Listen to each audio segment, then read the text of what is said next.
आए हुए सभी परमात्माओं को मेरा नमस्कार।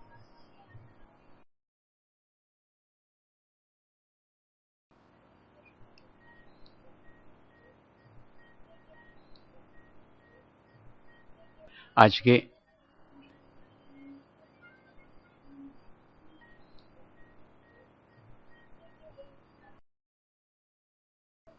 कार्यक्रम की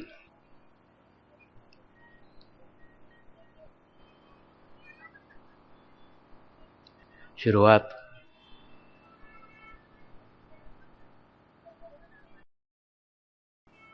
हम शिरडी के साईं बाबा के कहानी से करने जा रहे हैं।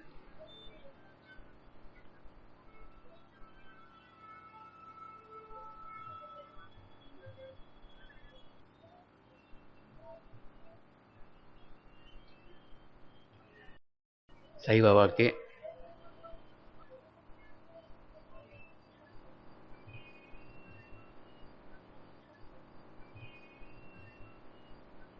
जीवन काल की ही बात है।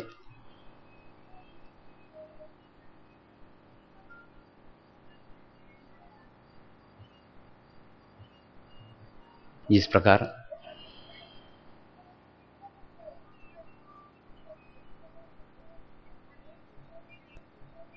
गुलाब की सुगंध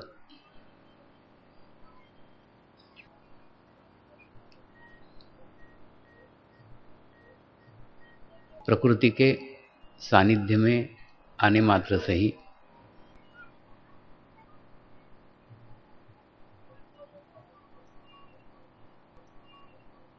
आसपास फैलना शुरू हो जाती है।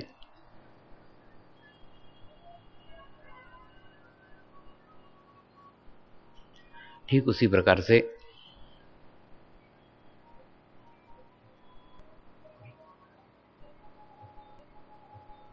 जब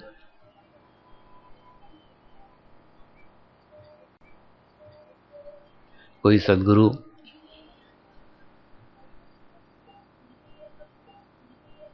परमात्मा के माध्यम बनकर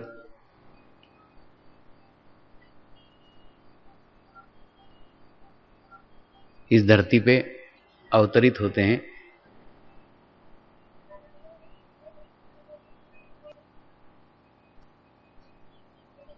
तो धीरे धीरे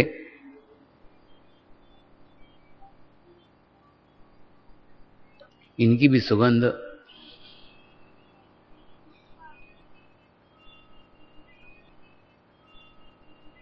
प्रकृति में फैलने लगती है।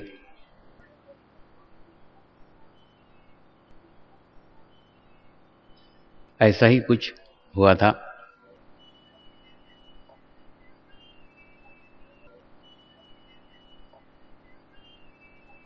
साईं बाबा की चर्चा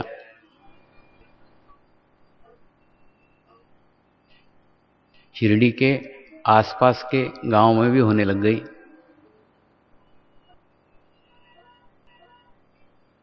आसपास के शहरों में भी होने लग गई।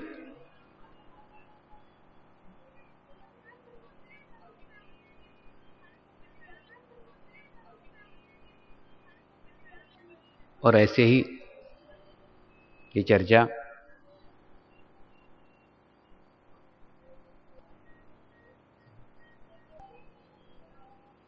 शहर के नगर सेठ तक पहुंची।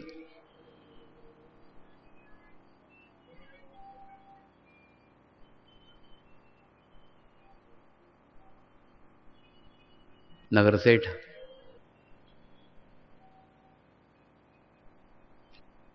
बड़ा ही कंजूस आदमी था।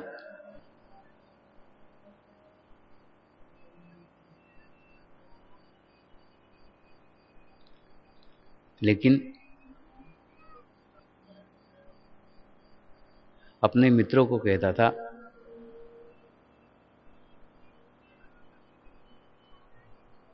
मैंने मेरे जीवन में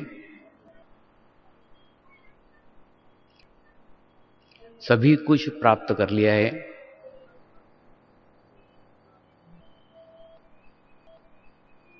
मेरे पास धन धान्य है, नौकर चाकर है, सोना चांदी है, घर खेत है, सब कुछ प्राप्त हो गया है। अब इस भौतिक जगत में प्राप्त करने के लिए कुछ भी नहीं रह गया। इसलिए मैं चाहता हूं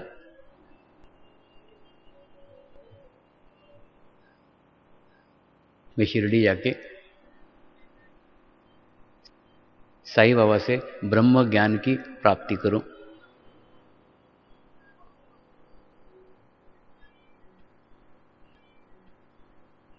और ऐसा कह करके ये नगर सेठ एक तांगा करके शिरडी की ओर चल दिया।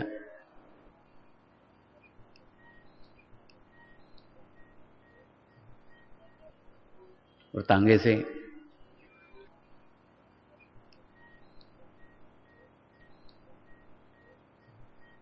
जब शिरडी पहुंचा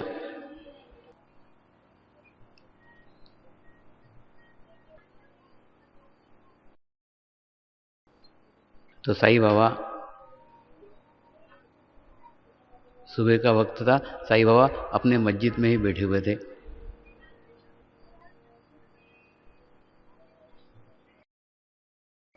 बाहर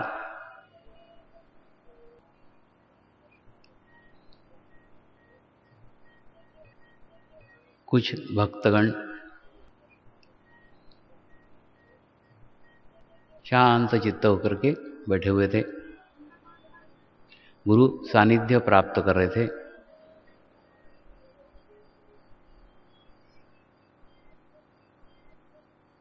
अपने जीवन काल में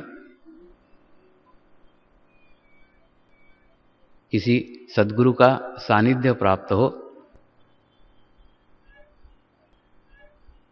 इससे अच्छा क्या भाग्य हो सकता है। ऐसे भाग्यशाली लोग गुरु सानिध्य प्राप्त कर रहे थे। पास में ही धुनी जल रही थी।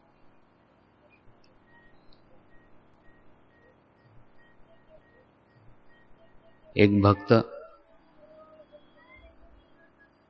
बीच बीच में से उसकी लकड़ियां सरकाकर उसको प्रज्वलित रखने का प्रयास कर रहा था।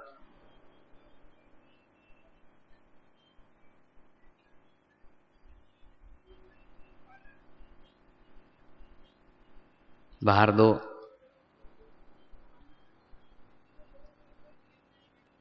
बच्चे खेल रहे थे।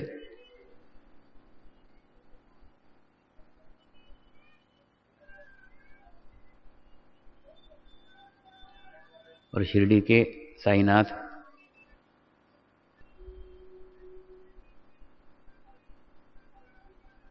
दीवाल को टिक करके बैठे हुए थे।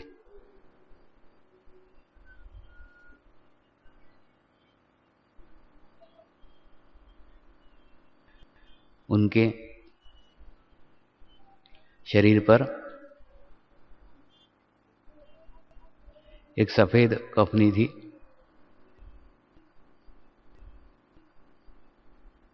और कफनी बाएं कंधे पे फटी हुई थी।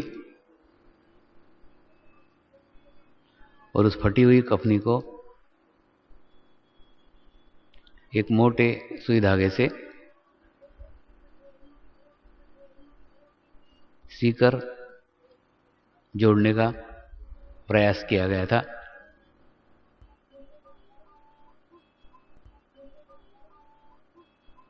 पैरों में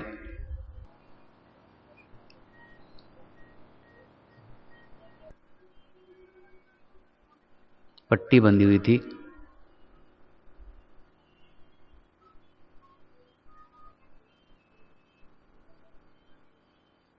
और कल शायद कहीं ठोकर लगी थी, इसलिए अंगूठे में भी एक पट्टी बंधी हुई थी। वो शांत चित्त होकर वहां बैठे हुए थे। ये नगर सेठ उनके दर्शन को पहुंचा, उनको नमस्कार किया और नमस्कार करके उन्हें प्रार्थना की, मैं बहुत दूर गांव से तांगे से आपके पास आया हूं और एक ही इच्छा से आया हूं। मेरी इच्छा है आप मुझे ब्रह्म ज्ञान प्रदान करें।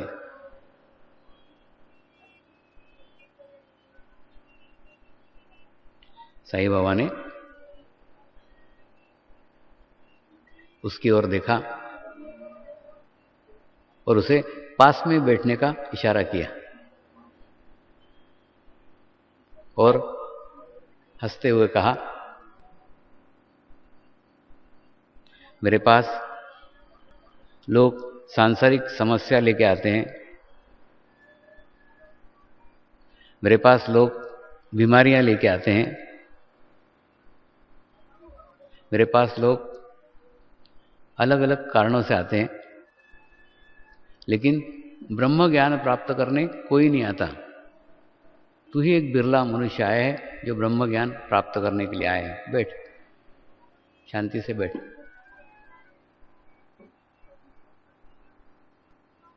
को शांति से बिठाया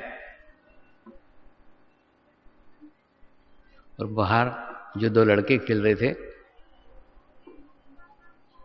उस लड़के में से एक लड़के को बुलाया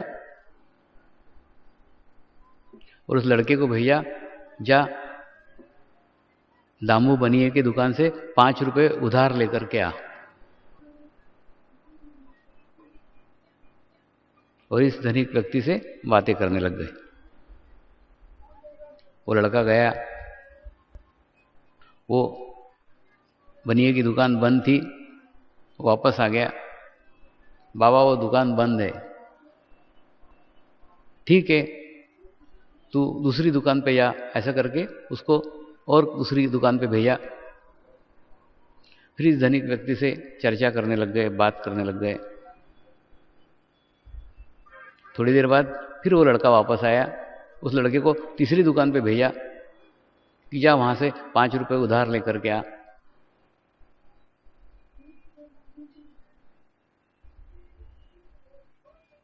वो लड़का चला गया। फिर ये धनिक व्यक्ति से बातें करने लग गए और उसे बताया, ब्रह्म ज्ञान प्राप्त करने के लिए सबसे पहले ब्रह्म ज्ञान प्राप्ति की शुद्ध इच्छा होना अत्यंत आवश्यक है। शुद्ध इच्छा वो इच्छा होती है जो इच्छा के बाद मनुष्य के पास कोई इच्छा ही बाकी नहीं रह जाती। वो अंतिम इच्छा है।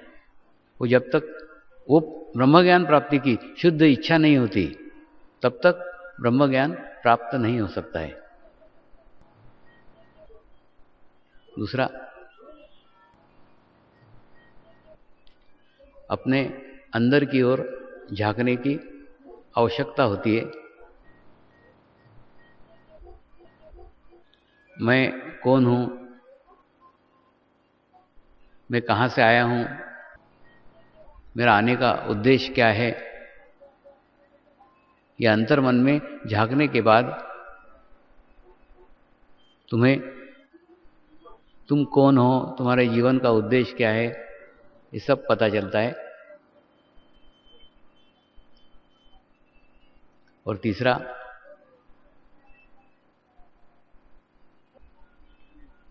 संपूर्ण पवित्र चित्त की आवश्यकता होती है। जब तक जीवन में पवित्रता न आए, जीवन में शुद्ध स्वरूप प्राप्त न हो,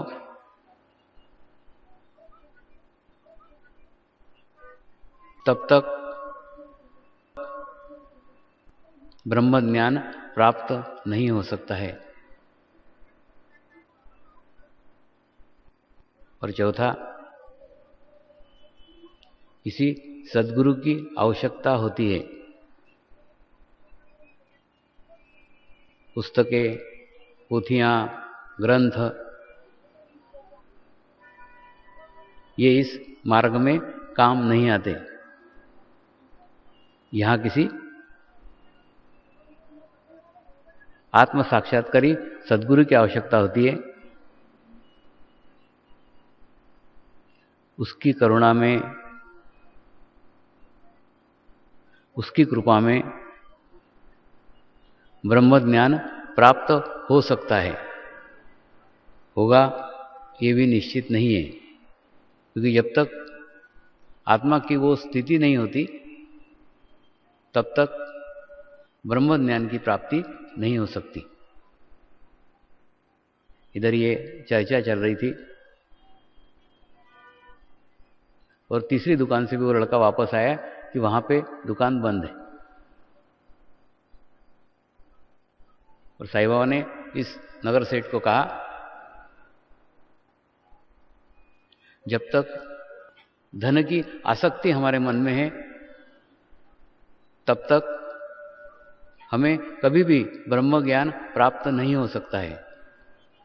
मैं तेरे सामने बार बार 5 रुपए उधार मांग रहा था, लेकिन तेरे पास में 250 रुपये रखे हुए हैं, उसके बावजूद भी तू 5 रुपये भी देने को तैयार नहीं था। तेरी आसक्ति उस ब्रह्म में है, तेरे लिए वो पैसा ही ब्रह्म है। तो जब तक उसमें से तेरी आसक्ति समाप्त नहीं होती तब तक ब्रह्म ज्ञान मिलना कठिन है, मुश्किल है। ऐसा करके उन्होंने उसको विदा किया।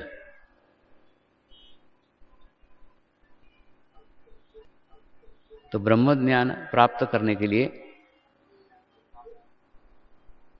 आसक्ति का दूर होना अत्यंत आवश्यक है।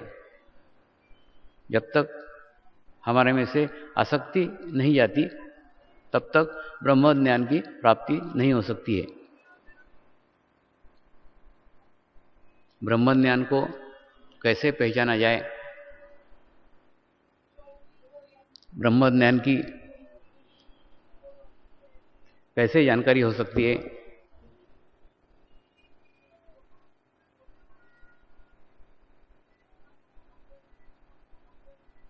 यह हम प्रकृति से सीख सकते हैं। ब्रह्म ज्ञान का सबसे पहला अनुभव होता है कि आपको उसके सानिध्य में अच्छा लगता है। यह अनुभव सबको हो सकता है। जैसे हम पहाड़ के सानिध्य में जाते हैं, उस पहाड़ के सानिध्य में हजारों पत्थर हजारों साल से एक ही स्थान पे स्थित है, एक ही स्थान पे पड़े हुए हैं। वहां पत्थरों की सामूहिक शक्ति है, वहां पत्थरों की कलेक्टिविटी है। प्रत्येक कण कण में परमात्मा है, प्रत्येक कण कण में ब्रह्म है। लेकिन जब वो सामूहिक रूप में हो, जब वो कलेक्टिविटी में हो, तो उसका सानिध्य हमको तुरंत महसूस होता है। ठीक उसी प्रकार से जैसे हम पहाड़ के सानिध्य में जाते हैं तो पहाड़ के सानिध्य में हमको अच्छा लगता है। वहां जाके हमको एक निर्विचारता का स्थिति प्राप्त होता है, वहां जाके हमको शांति प्रदान होती।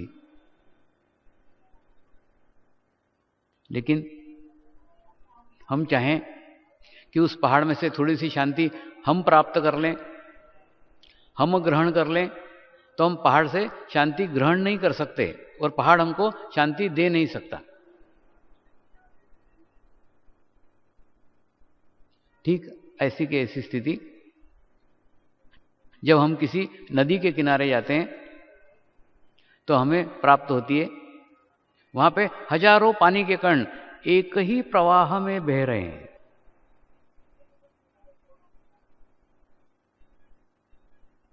एक लयबद्ध तरीके से पानी का प्रवाह बह रहा है, लेकिन वहां जाके भी हमको शांति मिलती है। वहाँ जाके भी हमको सुकून मिलता है, हमको बहुत प्रसन्नता लगती है, हमारे सारे विचार बंद हो जाते हैं। क्यों बंद हो जाते हैं? क्योंकि वहाँ पानी की सामूहिकता है, हजारों लाखों पानी के कण एक साथ प्रवाहित हो रहे हैं, एक साथ बह रहे हैं।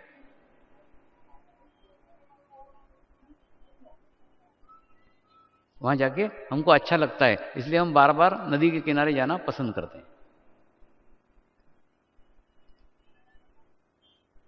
तीसरा, जब हम कभी समुद्र किनारे जाते हैं तो समुद्र किनारे जाने के बाद में भी यही अनुभव आता है। वहाँ जाके सारे विचार समाप्त हो जाते हैं, वहाँ जाके मन को बड़ी शांति लगती है, मन को बड़ी प्रसन्नता लगती है, बहुत अच्छा लगता है समुद्र किनारे जाने के ऊपर। क्यों होता है? क्योंकि वहाँ भी हजारों लाखों पानी के कण लाखों वर्षों से वहाँ स्थित है, सामूहिकता है, कलेक्टिविटी है। उस कलेक्टिविटी में जैसे हम जाते हैं हमको शांति मिलती है, हमको प्रसन्नता लगती है, हमको अच्छा लगता है, एक निर्विचार स्थिति हमको प्राप्त होती है।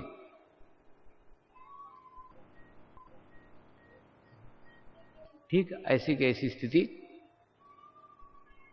जब हम किसी समाधिस्थ गुरु के समाधि के पास जाते हैं, जैसे ही वो समाधि के पास जाएंगे वहां हमको अच्छा लगेगा, मन को प्रसन्नता लगेगी, वहां जाके निर्विचार स्थिति प्राप्त होगी और वहां जाना हमको अच्छा लगेगा, हम बार बार वहां जाएंगे। क्यों? उस समाधि के पास वो शरीर रखा हुआ है जो शरीर अपने जीवन काल में लाखों लोगों के साथ जुड़ा हुआ था। जिस शरीर के माध्यम से लाखों लोग जुड़े हुए थे, तो उस शरीर से लाखों लोगों की कलेक्टिविटी जुड़ी हुई है, सामूहिकता जुड़ी हुई है। तो उस सामूहिकता के वाइब्रेशंस, सामूहिकता का चैतन्य उस शरीर के साथ आज भी है। इसीलिए जैसे हम उस शरीर के सानिध्य में जाते हैं हमको प्रसन्नता लगती है, हमको अच्छा लगता है। लेकिन पहाड़ से आप चैतन्य ग्रहण करना चाहो, ग्रहण नहीं कर सकते। नदी से चैतन्य ग्रहण करना चाहो, चैतन्य नहीं ग्रहण कर सकते। समुद्र से चैतन्य ग्रहण करना चाहो, नहीं कर सकते। समाधिस्थ गुरु के पास जाके चैतन्य ग्रहण करना चाहो, नहीं कर सकते। वहां अच्छा लगेगा, आप ले नहीं सकते, वो दे नहीं सकता। और ऐसी की ऐसी स्थिति जीवंत गुरु के सानिध्य में होती है। आप किसी जीवंत गुरु के सानिध्य में जाओ, उसके सानिध्य में बैठो, बैठने के बाद में आपको निर्विचारता का स्थिति प्राप्त होगा। आपकी शरीर की आंखें बंद होना शुरू हो जाएंगी और आत्मा की आंख खुलना शुरू हो जाएगी। जब आत्मा की आंख खुलेगी तो अनुभूति होना चालू हो जाएगी, अनुभव होना चालू हो जाएगा। इस जीवंत गुरु में और उस पहाड़ में, उस नदी में, उस समुद्र में, उस समाधिस्थ गुरु में एक अंतर है। जीवंत गुरु जीवंत है,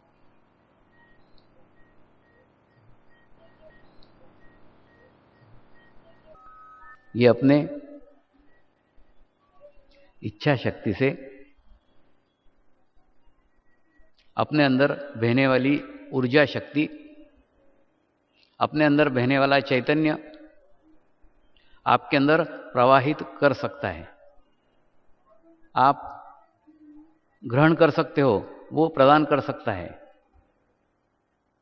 ये प्रक्रिया हो सकती है।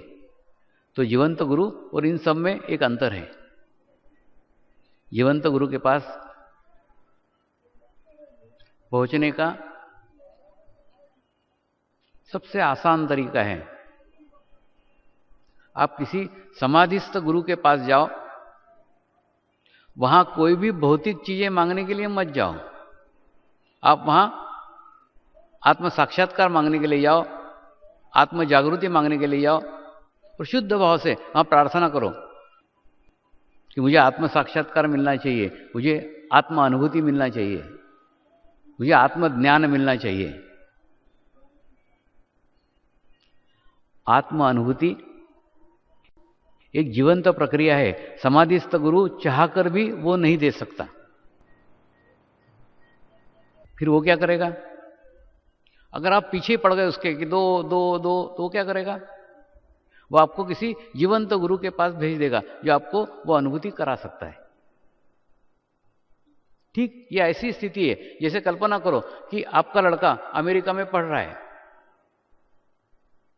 उसको अचानक ही कोई समस्या आ गई, प्रॉब्लम आ गई, उसने आपको फोन किया, पिताजी मेरे को ये समस्या आ गई है, ये संकट है, मेरी मदद करो। तो आप मदद कर सकते हो क्या? नहीं कर सकते, क्योंकि आप उसके करीब नहीं हो, आप उसके पास नहीं हो। फिर आप क्या करोगे? आपका जो मित्र अमेरिका में रह रहा है, आप उसको फोन पर बताओगे मेरा लड़का अमेरिका में रह रहा है, जरा उसको मदद कर दे। तो आपका मित्र उसकी मदद कर सकता है क्योंकि वो उसके पास है, वो उसके करीब है। ठीक उसी प्रकार से आप किसी समाधिस्थ गुरु के पास में जाके प्रार्थना करो, प्रेयर करो कि मुझे आत्म जागृति चाहिए, तो क्या करेगा? आपके जीवन काल में जो आत्म जागृति दे सकता है, जो आत्म अनुभूति दे सकता है, ऐसे गुरु को आपको मिलवा देगा। तो जीवंत गुरु के पास जाने का सबसे आसान मार्ग, आप समाधिस्थ गुरु के पास जाके प्रार्थना करो, शुद्ध मन से प्रार्थना करो, सर फोड़ो वहां जाके कि मेरे को अनुभूति ही चाहिए। भौतिक चीजें मत मांगो, सांसारिक चीजें मत मांगो, अपनी समस्याएं निवारण के लिए मत जाओ, क्योंकि समस्या निवारण करके आप हो जाएगी, लेकिन दूसरी समस्या फिर आप खड़ी कर लोगे, क्योंकि समस्या आपके भीतर है, आपके अंदर है, उसकी जड़ भीतर है। जब तक उसको दूर नहीं करते कुछ नहीं हो सकता। इसलिए अगर आप जाके वहां आत्म अनुभूति मांगते हो, आत्म कल्याण मांगते हो, तो आपको मिल सकता है। आज से 3 वर्ष पूर्व की घटना है। मैं कनाडा जाने के लिए भारत से निकला था। मुंबई में एक साधक मैजिस्ट्रेट हैं, वो सदैव मुझे एयरपोर्ट पे सी ऑफ करने को आते हैं, छोड़ने को आते हैं। वो साथ में थे, उनका पूरा फौज फाटा साथ में था, और मैं अधिक परेशानी मेरे को नहीं हो, तकलीफ ज़्यादा नहीं हो, इसलिए वो पूरी व्यवस्था करते रहते हैं। तो उन्होंने अंतिम चेंबर में जाके मेरे को बिठाया। एक कुर्सी के ऊपर मैं बैठा हुआ था और एक पुलिस ऑफिसर उस कैबिन में बैठा हुआ था। वो पुलिस ऑफिसर उठा, उठ करके मेरे आके दोनों पैर पकड़ लिए, और पुलिस ऑफिसर एकदम हट्टा कट्टा था, पहलवान छाप, दोनों पैर पकड़ के दबाने देके चबक चबक चबक चबक। मैं बोला मेरे पैर छोड़ना, तो बोला नहीं, जब तक आप मेरे सर पे हाथ नहीं रखोगे मैं आपके पैर नहीं छोड़ूंगा।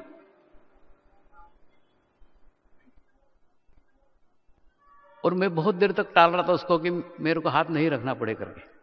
मैंने उसको बोला मेरे को सर पे हाथ रखने में कोई हर्ज नहीं है, मेरे को सवाल तेरा है कि तेरे को वो सहन होगा कि नहीं होगा। नहीं नहीं, जब तक आप हाथ नहीं रखोगे मैं पैर नहीं छोड़ूंगा। मैंने बोला मेरा प्लेन छूट जाएगा, बोले वो नहीं छूटेगा। फिर मरता क्या ना करता, मैंने उसके सर के ऊपर हाथ रख दिया, और जैसे हाथ रख दिया उसने ड्रेस के अंदर वहीं पे साष्टांग दंडवत डाल दिया, और जो उठा ना तो पागलो सरी का हंसने लग गया और पागलो सरी का रोने लग गया। तो वहां पे एक प्रेस की रिपोर्टर खड़ी थी, बोले स्वामी जी ये क्या तुम्हारा भक्त है, ये तुम्हारा साधक है? फिर उसने उसको पूछा तो ये पागल सरी का क्या रो रहा है और क्या पागलो सरी का हंस रहा है?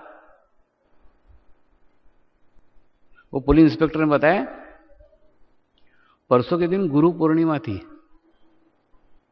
और गुरु पूर्णिमा के दिन मैं स्वामी समर्थ का भक्त हूं, और मैंने स्वामी समर्थ को प्रार्थना की थी कि गुरुदेव मुझे जीवन में सब कुछ दे दिया, अब आत्म अनुभूति करा दो, आत्म कल्याण करा दो, ताकि मेरा जीवन धन्य हो जाए। तो आज जैसे स्वामी जी ने मेरे सर के ऊपर हाथ रखा, मुझे स्वामी समर्थ के दर्शन हो गए।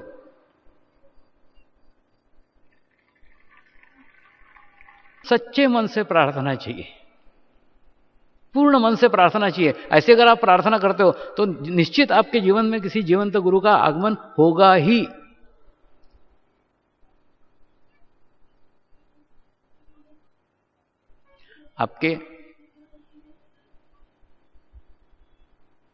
अहमदाबाद में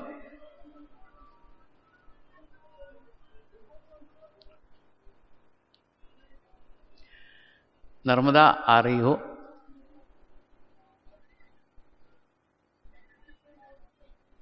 तो आप सोचो नर्मदा की पाइपलाइन कैसी होगी। भड़ोच में से बहुत बड़े बड़े पाइप, खूब बड़े बड़े 50-50 फीट के पाइप, 25-25 फीट के पाइप वहां से चले होंगे।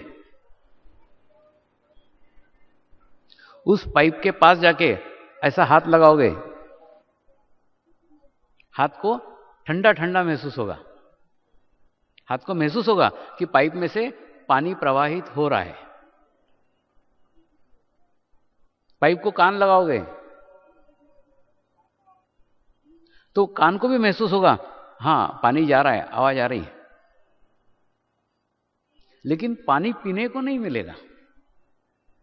फिर उससे थोड़े और आगे आओगे तो 50 फीट के पाइप 20 फीट के हो गए होंगे। 20 फीट के पास भी वही स्थिति है। पाइप को हाथ लगाओगे, ठंडा ठंडा महसूस होगा, पानी जा रहा है। कान लगाओगे, पानी का आवाज सुनाई आएगा कि पानी जा रहा है, लेकिन पानी पीने को नहीं मिलेगा। फिर 10 फीट के पाइप, 5 फीट के पाइप, आपके अहमदाबाद में आते आते 1 फीट के पाइप। पाइप का साइज छोटा छोटा छोटा छोटा छोटा होते जाएगा। लेकिन 50 फीट के पाइप के पास जो अनुभव है वही का वही अनुभव आपको 1 फीट के पाइप के पास आएगा। 1 फीट के पाइप को हाथ लगाओगे, पानी जा रहा है ये महसूस होगा। कान लगाओगे, आवाज सुनाई आएगा, पानी पीने को नहीं मिलेगा। लेकिन आपके फ्लैट के अंदर या आपके घर के अंदर जो छोटा सा नल है, उस नल को जो टोटी है, उस टोटी को अगर खोलोगे तो उसमें से पानी बहना शुरू हो जाएगा। और फिर जब पानी बहना शुरू हो जाएगा तब आप उसको मुंह लगा करके अपनी प्यास बुझा सकते हो। कहने का मतलब वो 50 फीट के, 20 फीट के, 10 फीट के पाइप आपके कोई काम के नहीं है, क्योंकि वहां प्यास तो बुझ ही नहीं रही है। तो प्यास आपके वहां बुझेगी जहां आप आपके टोटी तक पहुंचोगे, और टोटी को पहुंचने के बाद में जब मुंह लगाओगे तब आपकी प्यास बुझेगी। तो अगर, और प्रत्येक मनुष्य का जन्म होता है ना, तो जन्म के साथ उसका गुरु निश्चित होता है। तो अगर मैं आपकी टोटी हूं, अगर मेरे से आपकी प्यास बुझने वाली है तो मेरे से पियो, और अगर नहीं बुझ रही है तो शांत मत बैठो, ढूंढो उस टोटी को जीवन में कि कहां मेरी टोटी है। वहां तक पहुंचना ही होगा। ये पाइप अनुभूति नहीं करा सकते। अनुभूति करने के लिए आपको छोटे से पाइप के पास जाना पड़ेगा, ढूंढना पड़ेगा, खोजना पड़ेगा, उसके लिए भटकना पड़ेगा।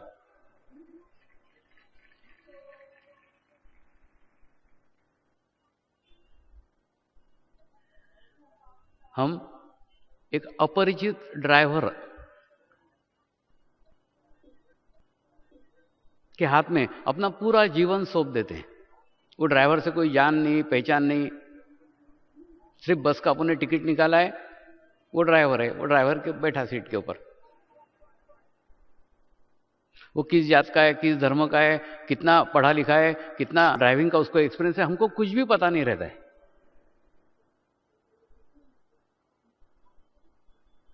उसकी कोई जानकारी नहीं लेते और हम अपना पूरा जीवन उस ड्राइवर को सौंप देते हैं। सिर्फ क्या करते हैं, बस में चढ़ते समय एक बार देख लेते हैं कि अहमदाबाद ये बस जा रही कि नहीं जा रही। हाँ, अहमदाबाद जा रही, ठीक है, बैठ गए। तो विश्वास के साथ बैठ जाते हैं और रास्ते में उस ड्राइवर को टोकते हैं क्या, क्यों बस अहमदाबाद जा रही कि नहीं जा रही है, पूछते हैं क्या, नहीं पूछते, चुपचाप बैठ जाते हैं ऐसे हाथ बांध करके, और पूरा विश्वास रखते हैं कि हमको ये मुंबई से 6 घंटे में अहमदाबाद पहुंचा ही देगा, 5 घंटे में अहमदाबाद पहुंचा ही देगा। 5 घंटे तो एकदम शांत बैठते, गड़बड़ नहीं करते, हाथ बांध करके बैठ जाते और पूर्ण विश्वास रखते कि वो पहुंचा ही देगा। उसको अगर बार बार परेशान करोगे, अहमदाबाद जाएगी कि नहीं जाएगी, जाएगी कि नहीं, तो उतार देगा आपको। तो इसलिए चुपचाप बैठोगे हाथ बांध करके, और बाद में 5-6 घंटे बाद बराबर अहमदाबाद पहुंच ही जाते हो। ठीक इसी प्रकार से आत्मज्ञान प्राप्ति के लिए हमको गुरु के नाव में बैठना पड़ेगा और हाथ बांध करके बैठना पड़ेगा।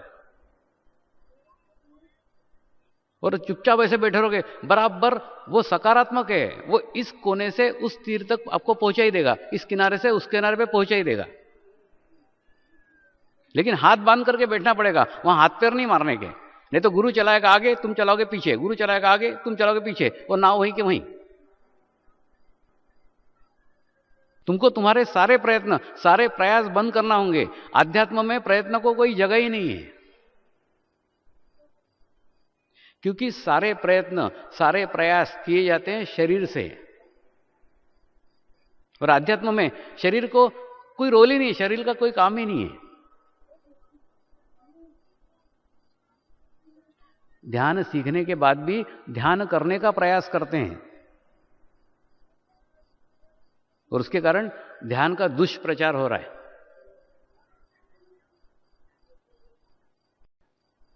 मुझे जापान में एक न्यूजीलैंड का प्रोफेसर मिला, और जब ध्यान की बात आई तो उसने पूछा, स्वामी जी ये जो ध्यान लोग करते हैं, इनके चेहरे से प्लास्टिक की खींची हुई थैली सरीके क्यों रहते हैं? मैंने कहा नहीं, ऐसे तो नहीं रहते। हाँ, उनके हो सकते हैं जो ध्यान करने का प्रयास करते हैं, ध्यान करने का प्रयत्न करते हैं, उनके चेहरे पे जरूर तनाव आ सकता है। लेकिन जो ध्यान करने का प्रयास नहीं करते, प्रयत्न नहीं करते, उनके चेहरे पे एकदम रिलैक्सेशन रहता है, कोई तनाव नहीं रहता। जैसे दो पहलवान रहते कि नहीं, बॉक्सर, वो एक दूसरे को ठूसे मारते रहते हैं, लड़ते रहते हैं, तो कम से कम दिख रहे हैं कि दो जने एक दूसरे को ठूसे मार रहे हैं। और यहां पे तो आदमी ध्यान करने के प्रयास में खुद को ही ठूसे मारते रहता है, मारने वाला भी वही, खाने वाला भी वही मारते रहता है, 5-5 घंटे लड़ते रहता है अपने से, लेकिन ध्यान लगता ही नहीं।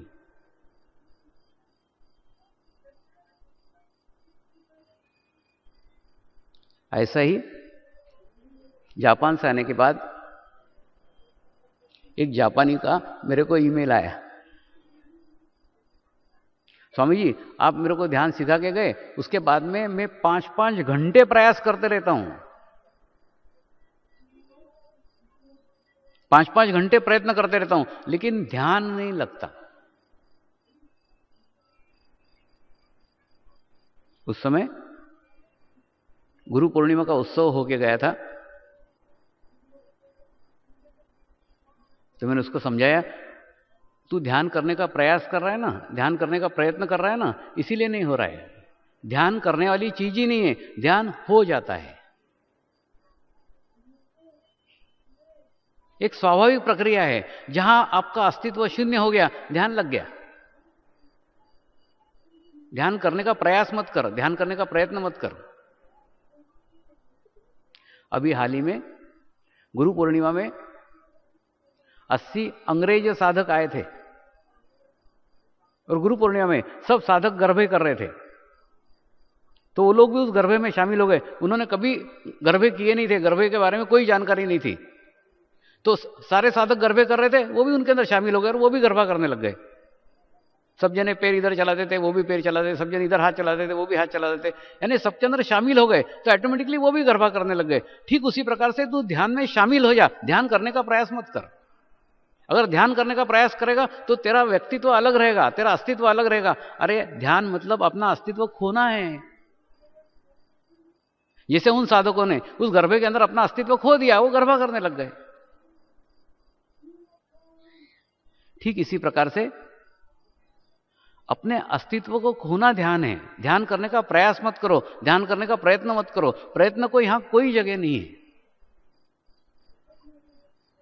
जितना प्रयत्न करोगे, जितना प्रयत्न करोगे, उतने ही आपका अस्तित्व अलग हो जाएगा, आपका अस्तित्व दूर हो जाएगा, और दूर हो गए तो आप अकेले हो जाएंगे, और अकेले हो जाओगे तो फिर ध्यान कहां लगेगा? ध्यान मर्ज होना है, सामूहिकता में जाना है, कलेक्टिविटी में जाना है। बिना कलेक्टिविटी के ध्यान नहीं लग सकता।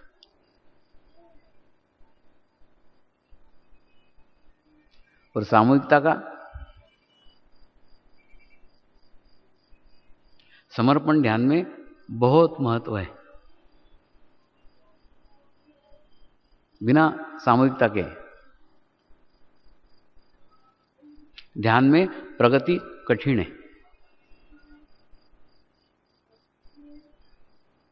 कई बार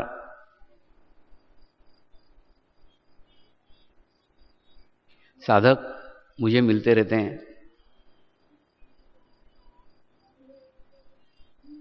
स्वामी जी आपका आशीर्वाद चाहिए।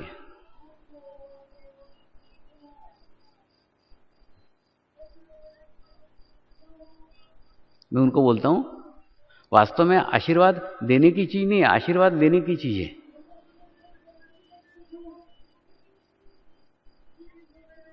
सदगुरु के सानिध्य में करुणा सदैव बहती रहती है और वो किसी को कम या किसी को ज्यादा नहीं दे सकता, सबको समान बांटते रहता है, देते रहता है। वो प्रक्रिया स्वयं ही चलती रहती है। हमको लेते आनी चाहिए और लेने के लिए हमको खुला होना पड़ेगा, हमको शुद्ध होना पड़ेगा, हमको पवित्र होना पड़ेगा। जितने हम शुद्ध होंगे, जितने पवित्र हम होंगे, उतनी लेने की क्षमता हमारी बढ़ जाएगी। जैसे ये सब प्राकृतिक है। जैसे प्रकृति में सूर्य का है कि नहीं, सूरज है। सूरज जब उगता है तब सबको एक जैसा प्रकाश देता है। झाड़ को भी वैसे ही प्रकाश देगा, प्राणियों को भी वैसे ही प्रकाश देगा, घर को भी वैसे ही प्रकाश देगा, खेत को भी वैसे ही प्रकाश देगा। सबको एक जैसा प्रकाश देता है, समान देता है, एक जैसा देता है। लेकिन उस प्रकाश को ग्रहण करने के लिए, उस प्रकाश को लेने के लिए हमको हमारे दरवाजे खोलना पड़ेंगे ना। हम हमारे घर के अंदर अगर बैठे हुए हैं और सब दरवाजे खिड़कियां बंद करके बैठे हैं, लॉक करके बैठे हैं, तो प्रकाश अंदर आएगा क्या? नहीं आएगा। प्रकाश है, बाहर है, लेकिन भीतर नहीं है। और भीतर इसलिए नहीं है क्योंकि हमने हमारे दरवाजे खिड़कियां बंद करके रखी हुई है। और हम बोलते हैं कि पड़ोसी घर में कितना प्रकाश है। अरे बाबा, उसके घर में प्रकाश इसलिए है क्योंकि उसने अपने दरवाजे खिड़कियां खोल दिए, तू तेरे खोल दे। तो जैसे जैसे आप आपके दरवाजे खिड़कियां खोलना चालू करते हो, वैसे वैसे प्रकाश आपके घर में आना शुरू हो जाता है। तो जैसे ही आप दरवाजा खोलते हो तो आप देखते हो आपके दरवाजे के ऊपर ही सूरज खड़ा हुआ है। जैसे आपने दरवाजा खोला, सूरज अंदर प्रवेश कर गया। ठीक इसी प्रकार से चैतन्य हमारे आसपास भरा पड़ा है, लेकिन हमको ग्रहण करने के लिए हमारे ही दरवाजे खोलना पड़ेंगे। जब तक हम हमारे दरवाजे नहीं खोलते तब तक कुछ ग्रहण नहीं कर सकते।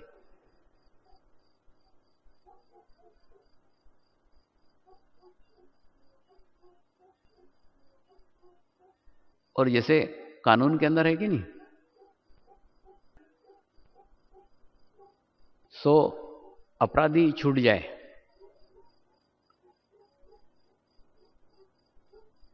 एक निरपराध को सजा नहीं होनी चाहिए। ठीक इसी प्रकार से अनजाने में भी, गलती से भी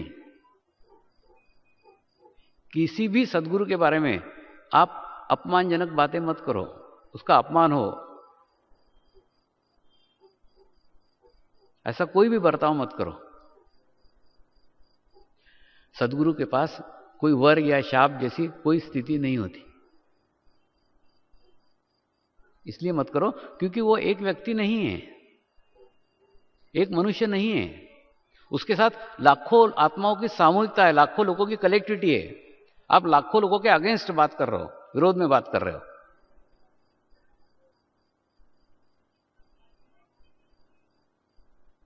वो अपने लिए नुकसानदायक हो सकता है। तो कैसे, वो समझाता हूं। जैसे ये पूर्णिमा की रात है, वो देखो चंद्रमा आकाश के ऊपर पूर्ण दिख रहा है आज। ये पूर्णिमा जैसा सदगुरु का स्थिति है। जैसे पूर्णिमा का चंद्रमा है ना, बस वैसे ही सदगुरु का स्थिति है। इसके अंदर ना कोई वर है ना कोई शाप है। ये किसी को दुखी भी नहीं कर सकता, किसी को सुखी भी नहीं कर सकता, कुछ नहीं करेगा। वो अपने जगह स्थित है, शांत है। लेकिन तुम जैसा भाव लेकर के जाओगे, उसके अंदर एक ही गुण है, वो मल्टीप्लाई कर देता है। आप जो दोगे 1000 गुना उसको मल्टीप्लाई कर देगा। देखो, जैसे समझ लो एक प्रेमी है, अपनी प्रेमिका से बिछड़ करके ऐसी पूनम की रात में चंद्रमा के प्रकाश में जब जाता है तो एक दुखी व्यक्ति और दुखी हो जाता है और गम के सब गीत गाता है। जितने गम के गाने लिखे हुए हैं ना, सब पूर्णिमा के रात को इन्होंने लिखे। नहीं, अनुभव करके देखो, तुम कभी दुखी हो ना, आ जाओ पूर्णिमा के रात में, आपका दुख 1000 गुना बढ़ जाएगा, पूरी रात भर रोते रहोगे। ऐसा क्यों हुआ? ऐसा इसलिए हुआ क्योंकि तुम दुखी हो करके उस पूर्णिमा के रात में उस चंद्रमा के सामने गए। चंद्रमा का प्रभाव है वृद्धिगत कर देना। जो कुछ दोगे उसको 1000 गुना 10,000 गुना बढ़ा देना, मल्टीप्लाई कर देना। दुख लेके गए, दुख बढ़ा दिया। उसने कुछ नहीं किया, जो आप लेके गए उसको बढ़ा दिया। और ऐसी पूर्णिमा की रात में एक पति पत्नी साथ में आनंदित होते, खुश होकर के उस चंद्रमा के प्रकाश का आनंद लेने के लिए अगर पूर्णिमा के रात में निकलते हैं, वो 1000 गुना खुश हो जाते हैं, 1000 गुना प्रसन्न हो जाते हैं। अब चंद्रमा तो वही है बेचारा, लेकिन वो एक को दुखी कर रहा है, एक को सुखी कर रहा है। तो दुखी किसको कर रहा है? जो दुखी होकर उसके पास गया। सुखी किसको कर रहा है? जो सुखी होकर उसके पास गया। आनंद लेके गए, आनंद को वृद्धिगत कर दिया। दुख लेके गए, दुख को वृद्धिगत कर दिया। उसका काम है वृद्धिगत करना, बढ़ाना।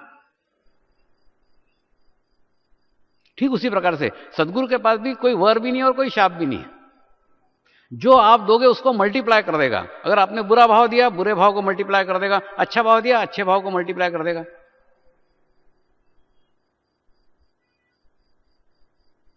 इसीलिए कोई भी बात अपने को अच्छी लगे ग्रहण करो, नहीं अच्छी लगे उसके विरोध में मत सोचो, उसके अगेंस्ट मत सोचो, क्योंकि सोचोगे तो वो मल्टीप्लाई करके फिर आपको लौटाएगा। ठीक चंद्रमा जैसा सदगुरु का स्थिति है। इसीलिए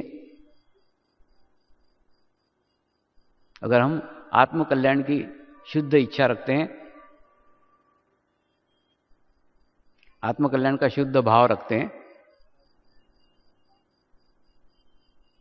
तो शुद्ध भाव भी हमारा 1000 गुना बढ़ जाता है, मल्टीप्लाई हो जाता है।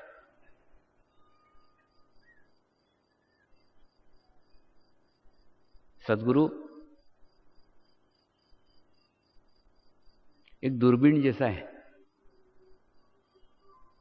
जैसे दूरबीन रहती कि नहीं, जिसने दूरबीन लगाई वो बोलेगा वो पहाड़ी के ऊपर कितना सुंदर मंदिर है, वहां कितने अच्छे झाड़ हैं, कितना अच्छा तालाब है, वो बता रहा है दूर का, क्योंकि उसने दूरबीन लगाई हुई है। और हमको कुछ भी नहीं दिख रहा है। हम बोलते हैं हमको तो कुछ नहीं दिख रहा है, इसलिए नहीं दिख रहा है क्योंकि हमने दूरबीन नहीं लगाई है। ठीक उसी प्रकार से सदगुरु रूपी दूरबीन जब हम लगाते हैं तो हमारी भी दृष्टि बहुत दूर की हो जाती है, बहुत सूक्ष्म की हो जाती है। और सूक्ष्म के होके हम उस स्थिति को भी जान पाते हैं, ले पाते हैं। आत्म साक्षात्कार के पूर्व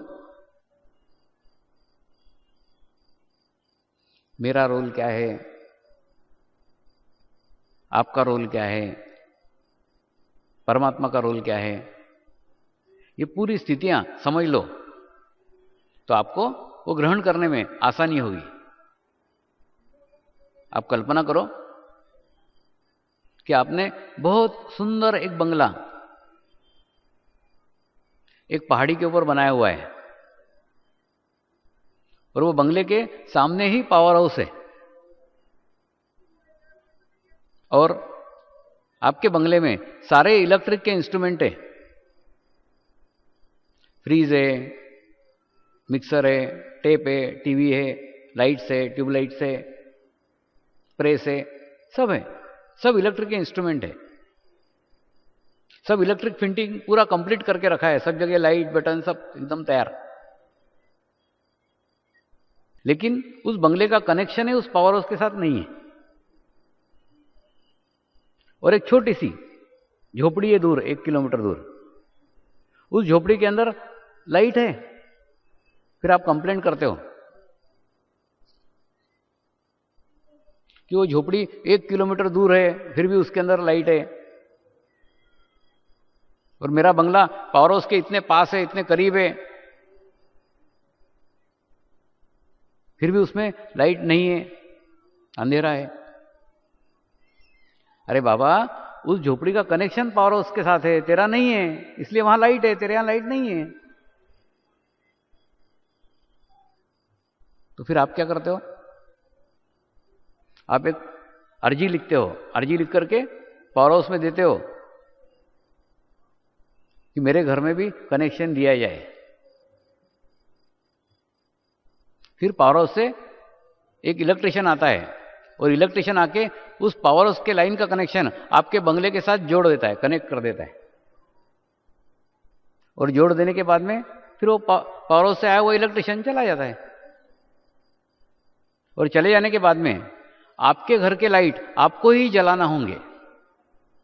आप चाहो तो उसमें नाइट लैम्प जलाओ, आप चाहो तो आप 20 का लाइट जलाओ, आप चाहो तो आप 40 का लाइट जलाओ, आप चाहो तो 100 का लाइट जलाओ, आप चाहो तो बड़े बड़े फ्लड लाइट लगाओ, या आप चाहो तो कनेक्शन लेने के बाद में भी मेन स्विच ऑफ करके रखो। सब कुछ कर सकते हो। लेकिन अब अगर आप इच्छा करो कि इलेक्ट्रिशियन आके रोज मेरे घर के रात को लाइट जला के जाए और सुबह बंद करके जाए, तो ऐसा कभी होता है क्या? कोई इलेक्ट्रिशियन आता है क्या किसी घर लाइट जलाने? नहीं आता। ठीक उसी प्रकार से लोगों को आत्म शांति पाया देख करके आपको भी इच्छा हुई कि आपको भी आत्म शांति मिलना चाहिए, आत्म साक्षात्कार मिलना चाहिए, ऐसा इच्छा किया और परमेश्वर को प्रार्थना की कि मुझे भी आत्म साक्षात्कार मिलना चाहिए, मुझे भी आत्म शांति मिलनी चाहिए। परमेश्वर यानी पावर हाउस और मैं इलेक्ट्रिशियन, तो मेरे को इलेक्ट्रिशियन के रूप में आपके पास भेजा है। मैं आऊंगा, उस परमेश्वर से आपका कनेक्शन कर जाऊंगा आपके बंगले का, और उसके बाद में मैं चला जाऊंगा। फिर आपके घर के लाइट आपको ही जलाने के हैं, छोटे जला या बड़े जला। अरे बाबा, मेरे को बहुत सारे बंगलों में और लाइट जलाने के हैं, तुम्हारा ही बंगला है क्या? तो सदगुरु का रोल वो इलेक्ट्रिशियन जैसा है।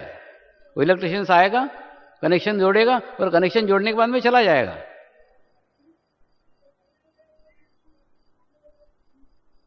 चले जाने के बाद हमको ही हमारे बंगले की लाइट जलाना होंगे। हम चाहें कि इलेक्ट्रिशियन आके हमारे घर के लाइट जलाएं, तो ऐसा कभी नहीं हो सकता है। ठीक उसी प्रकार से सद्गुरु वो जीवंत चैतन्य का प्रवाह है, जो कल भी था, जो आज भी है, और जो कल भी रहेगा। लेकिन जिस प्रकार से हम नदी के घाट पर खड़े रहते हैं और घाट पे खड़े रह करके जो हमारे घाट से पानी बह गया है, उस पानी को दूर देखते रहते हैं कि ये पानी हमारे घाट से बह चुका है, और जो पानी हमारे घाट से बह चुका है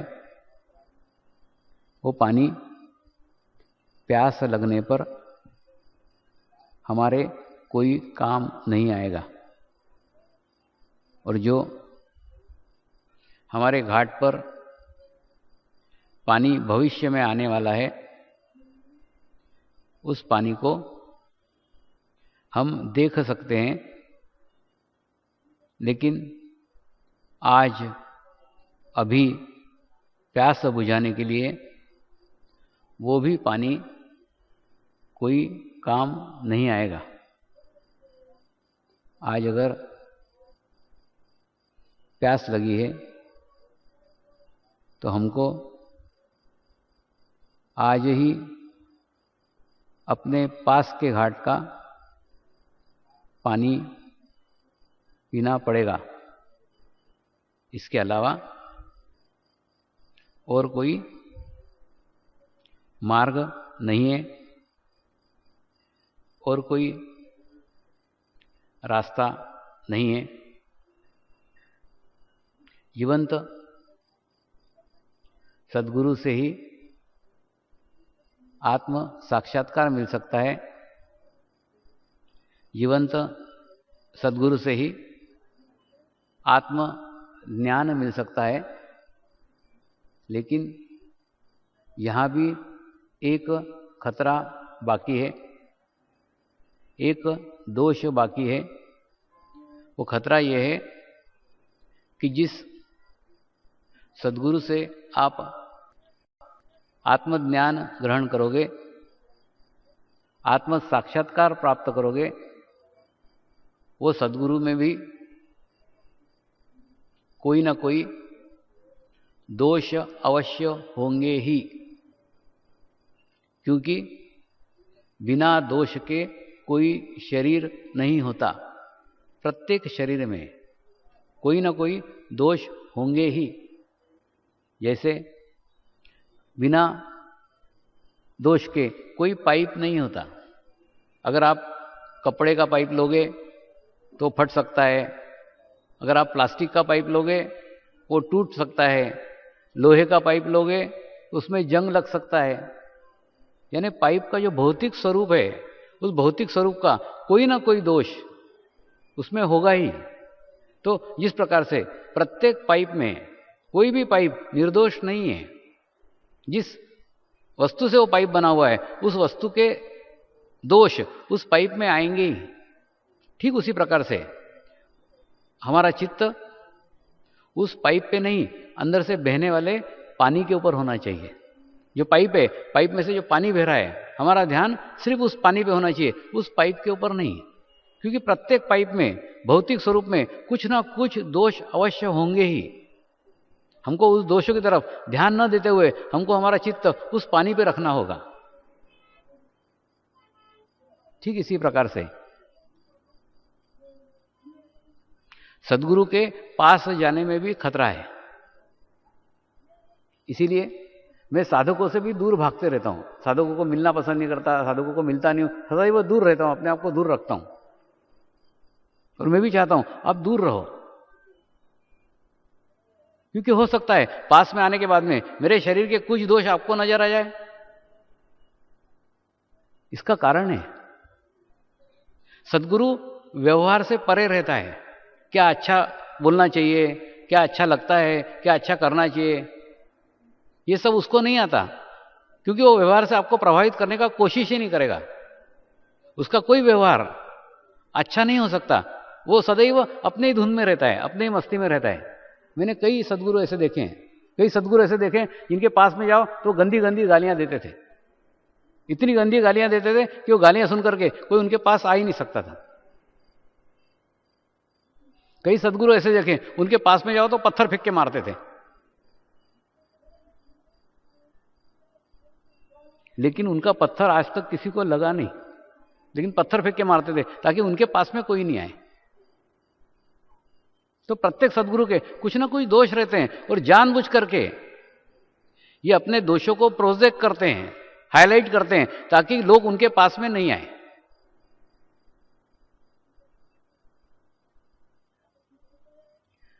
ऐसे ही एक बार एक पुराने महल में गांव के बाहर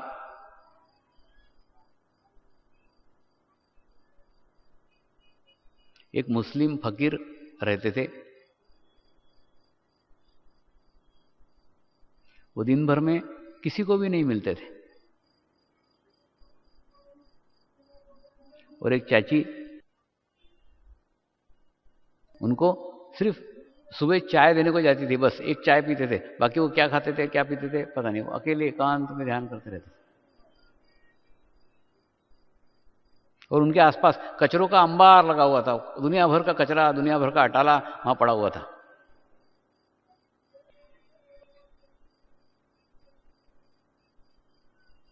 और उन्होंने मुझे उनके वहां आमंत्रित किया। तो वो चाची को भी अजूबा लगा, वो किसी को भी मिलते नहीं, आपको कैसे बुलाया पता नहीं, बुलाया। वहां उनके आसपास इतना कचरा था, इतना अटाला पड़ा हुआ था, उसके बावजूद भी कहीं भी कोई दुर्गंध नहीं थी, कोई बदबू नहीं थी। वातावरण एकदम प्रसन्न लग रहा था, एकदम अच्छा लग रहा था। उनके साथ 3 दिन रहा और 3 दिन में उन्होंने मुझे एक ही बात समझाई कि जब हम जन्म लेते हैं तो ना अच्छे रहते हैं ना बुरे रहते हैं, और जैसा कर्म का चुनाव हम करते हैं, जैसे कार्य का चुनाव हम करते हैं, वैसे उस कार्य की शक्तियां हमारे साथ हो जाती है। अब हम अगर अच्छा कार्य करेंगे तो अच्छे कार्य करने वाली शक्तियां हमारे पीछे हो जाएंगी और हमारे से अच्छे अच्छे अच्छे कार्य करते ले जाएंगे। अगर हम बुरा कार्य करेंगे तो बुरे कार्य करने वाली शक्तियां हमारे पीछे हो जाएंगी, फिर हमसे बुरा बुरा बुरा बुरा और बुरा कार्य कराएंगे। तो जीवन में कार्य का चुनाव सोच समझ करके करो। कभी भी तुम्हारे से कोई गलत कार्य नहीं होना चाहिए, क्योंकि एक बार गलत कार्य हुआ तो गलत कार्य होते ही चले जाएंगे। पहला गलत कार्य रोक सकते हो तो रोको। वहां पे कोई गुलाब का झाड़ नहीं था,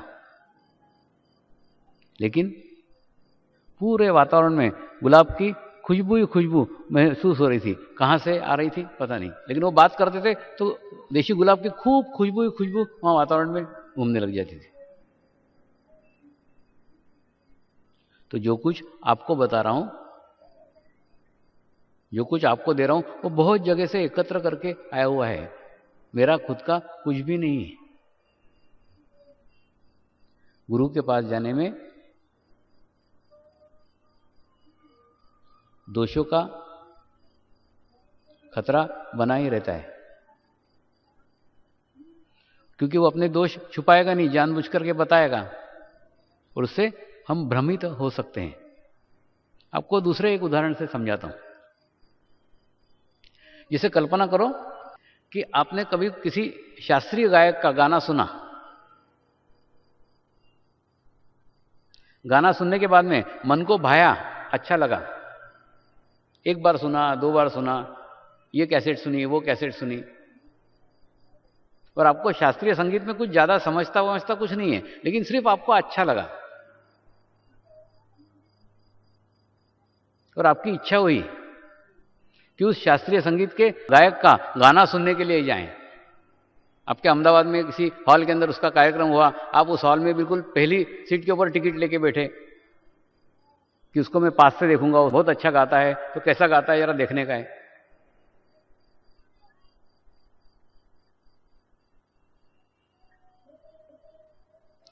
तो आप जैसे उसके पास में जाओगे और जब वो गाना शुरू करेगा, जैसे प्रसव पीड़ा रहती है ना, वैसे गायकों के अंदर से भी जब निकलता है ना, तो उनके अंग विक्षेप होते हैं, हाथ करेंगे, ये हाथ करेंगे, वो मुंह करेंगे टेढ़ा, इधर गर्दन तिरछी करेंगे, कुछ ना कुछ करते रहते हो, और वो करने में तुम्हारा पूरा चित्त भंग हो जाएगा और तुमको गाने का कुछ भी समझ में नहीं आएगा। उसके अंग विक्षेप तुमको स्थिर होने ही नहीं देंगे, क्योंकि तुमको गाने की कोई समझ नहीं थी, गाने की कोई जानकारी नहीं थी, गाने की कोई गहराई नहीं थी, सिर्फ गाना सुनने चले गए, अच्छा लगता है चले गए। और वास्तव में अगर आपको अच्छा लगता होता, वास्तव में अगर आप उसमें एकदम दर्दी रहते, उसके जानकार रहते, तो उस गायक को देखने नहीं जाते, गायक को सुनने जाते हैं। गायक देखने की चीज नहीं है, सुनने की चीज है। आंखें बंद करके उसका पूरा आनंद लेते। ठीक उसी प्रकार से गुरु को देखने के लिए मत जाओ, गुरु भ्रमित करेगा, गुरु महसूस करने की चीज है, उसके पास जाके अनुभव करो, अनुभूति करो, क्या अनुभव हो रहा है। आंखें तो बंद ही कर दो,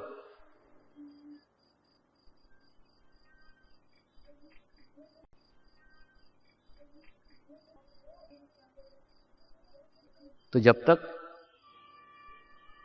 हमारा चित्त गुरु के शरीर के ऊपर है, गुरु के शरीर के पीछे के शक्ति पे नहीं है,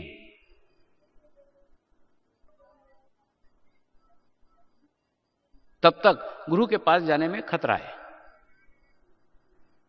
क्यों खतरा है? कि उसका शरीर हमको भ्रमित कर देगा, शक्ति पे कभी केंद्रित नहीं होने देगा।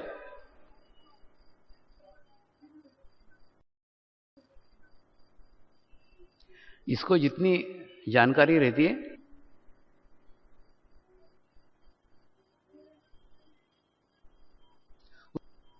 उतनी ही जानकारी, उतने ही स्तर तक वो बात करते हैं। और उसके भी कोई स्तर हो सकता है, जो जानकारी उन्हें मिल रही है वो तो सबको प्राप्त है, सबको मालूम है, लेकिन ये स्थितियां कैसे निर्मित हुई इस तरफ नहीं सोचते। एक बार किसी टीवी चैनल के ऊपर एक कार्यक्रम आ रहा था। कार्यक्रम ये आ रहा था कि देवस्थान कितने धनाढ्य हो गए हैं, कितना पैसा, कितना चढ़ावा उन देवस्थानों पे आ रहा है। तो उन्होंने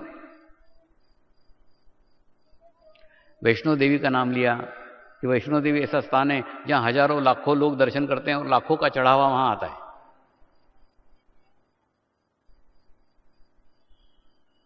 तिरुपति बालाजी का नाम लिया कि तिरुपति बालाजी के मंदिर में हजारों लाखों लोग आते हैं, लाखों लोगों का चढ़ावा आता है।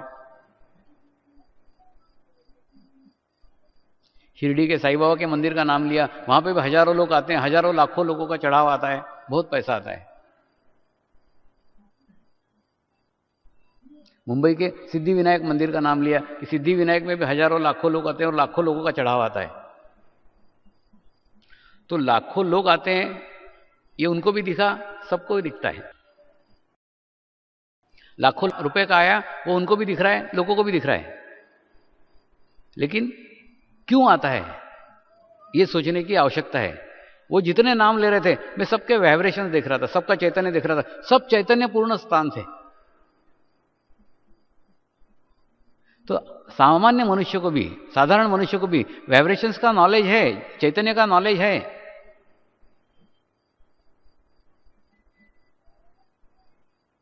चैतन्यपूर्ण स्थान पे वो स्वयं ही खुद ही खींचा चला आता है।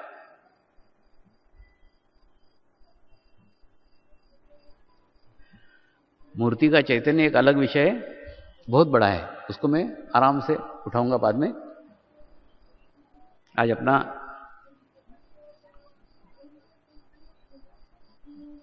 नाभि चक्र है,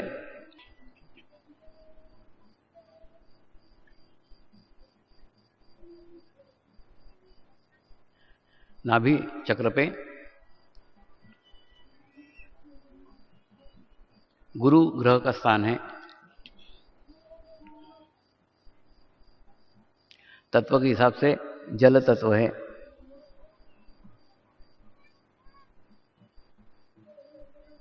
और आध्यात्मिक क्षेत्र में ये पहली पादान है, पहली स्टेप है, जहां समाधान होता है, सेटिस्फेक्शन होता है।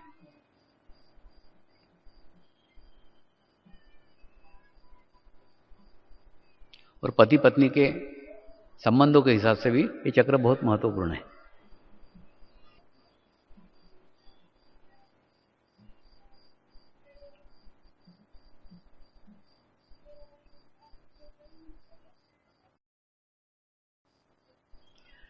समाधान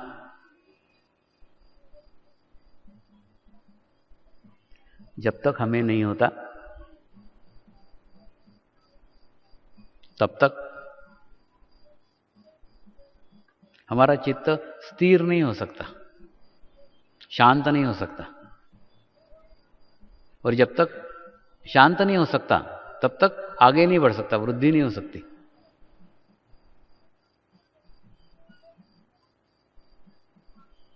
और समाधान सामूहिकता में प्राप्त किया जा सकता है। जैसे लोगों के सानिध्य में रहोगे, जैसे लोगों के संगत में रहोगे, वैसे समाधान प्राप्त होगा।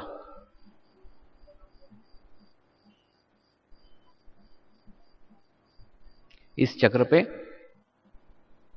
संतोष का धन है, जो समाधान है। धन की बात की तो आपको रुपया पैसा याद आ गया होगा, हरे पीले नोट नजर आने लग गए होंगे।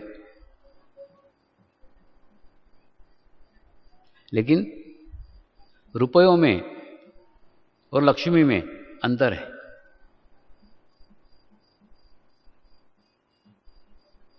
रुपया पैसा घर में समाधान नहीं ला सकता, शांति नहीं ला सकता, समृद्धि नहीं ला सकता। लक्ष्मी घर में शांति ला सकती है, समृद्धि ला सकती है। तो अभी नाभि चक्र अगर विकसित होता है तो आपके घर में समृद्धि आ सकती है, शांति आ सकती है। वरना ये पैसे की दौड़ कभी समाप्त नहीं होगी। एक बार एक पत्रिका में मैंने एक कार्टून देखा था। वो कार्टून में पहले फोटो के अंदर एक चोर को पुलिस वाला पकड़ करके लेके जा रहा है। दूसरे फोटो के अंदर चोर पुलिस के हाथ से भाग गया। तीसरे फोटो के अंदर पुलिस चोर को पकड़ने के लिए भाग रहा है। और चौथे फोटो में पुलिस वाला चोर के भी आगे भाग रहा है। वो तो कार्टून था, लेकिन कार्टून को मैंने इस तरीके से लिया कि मनुष्य पैसे के पीछे इसलिए भागता है कि सुख की प्राप्ति हो जाए,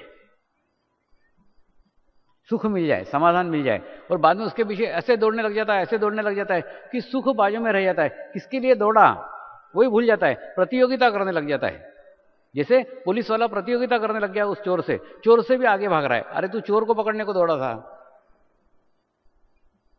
वैसे तुम पैसे के पीछे इसलिए भागे थे कि तुमको समाधान मिले, तुमको सुख मिले, लेकिन सुख तो बाजू में रह गया, तुम उसके और आगे भाग रहे हैं।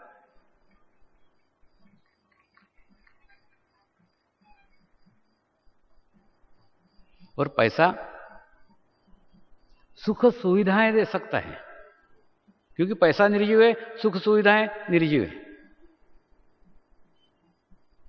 लेकिन आत्म सुख नहीं दे सकता। आज हमने नई पीढ़ी को भी सुख पैसे के द्वारा प्राप्त होता है ये संदेश दिया। तो आज वो अपने जीवन में भौतिक सुख सुविधाएं प्राप्त कर चुके हैं, उसके बावजूद भी सुख की खोज अभी बाकी है। सब मिल गया,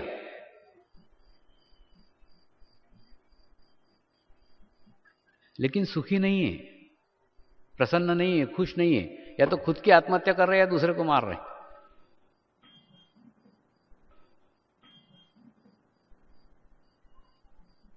सुख नहीं है तो आत्म शांति भी नहीं है।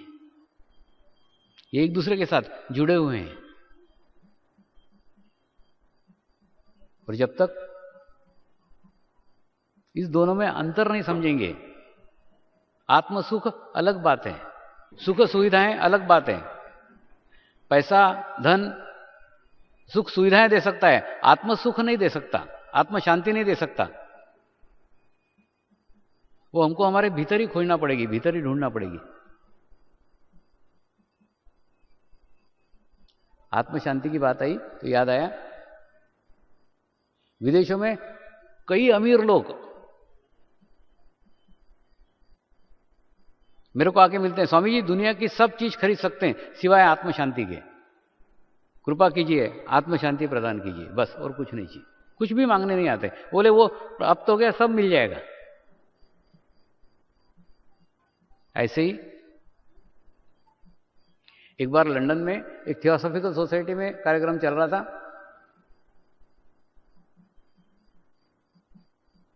वहां एक ग्रीस के प्रोफेसर आए हुए थे और शिविर के दौरान वो सदैव ये प्रश्न पूछते थे, गुरु की क्या आवश्यकता है? मैंने बोला जिसको तैर के जाना आता है उसको नाव की आवश्यकता नहीं है। मैंने हर दफे प्रश्न पे प्रश्न, प्रश्न पे प्रश्न पूछे जा रहे थे और 3 दिन बीत गए। और 3 दिन के बाद जब उनको अनुभूति कराई तो छोटा बच्चा रोता ना, ऐसे रोते रोते रोते मेरे पास आए और एकदम गिड़गिड़ाने लग गए, स्वामी जी मैं आपको क्यों नहीं झुक सका, मैं आपको क्यों नहीं मान सका, मेरे अंदर का अहंकार क्यों आपको मानने नहीं दे रहा था, मेरे अंदर का ईगो क्यों आपके सामने झुकने नहीं दे रहा था। खूब रो रहे, खूब रोए जा रहे, रोए जा रहे। मैंने उनको समझाया, अरे बाबा इसमें तेरा दोष नहीं है, ये आसपास के वातावरण का दोष है। मैं उस देश से आया हूं जिस देश में गुरु को एक उच्च दर्जा प्राप्त है। हम जिसको भगवान बोलते राम, वो भी गुरु को मानते थे। हम भगवान बोलते कृष्ण, वो भी गुरु को मानते थे। तो गुरु की परंपरा है हमारे यहां पहले से।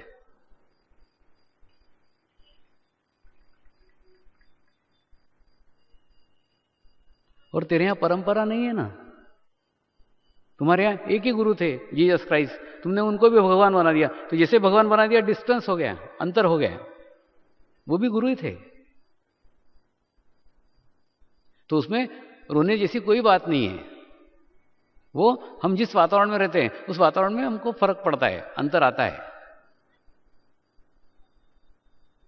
और तूने 3 दिन में जान लिया, यही क्या कम है?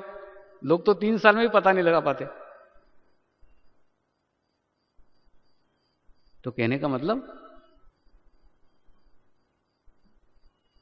हमारे सोचने का, हमारे आसपास के वातावरण का, हमारे विचारों का हमारे ऊपर प्रभाव पड़ते ही रहता है।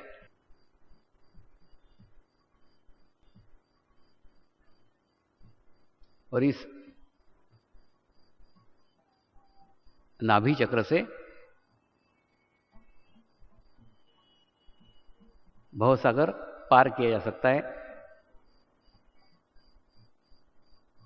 वो इसलिए कहते हैं कि जब आप किसी जीवंत गुरु के साथ जुड़ जाओगे तो जीवंत गुरु का रहता है स्वभाव देना। देना उसका स्वभाव हो जाता है। और जैसे आप जुड़ जाते हैं आपका भी देना स्वभाव हो जाता है। जो आपको मिला है वो आप दूसरे को बांटोगे।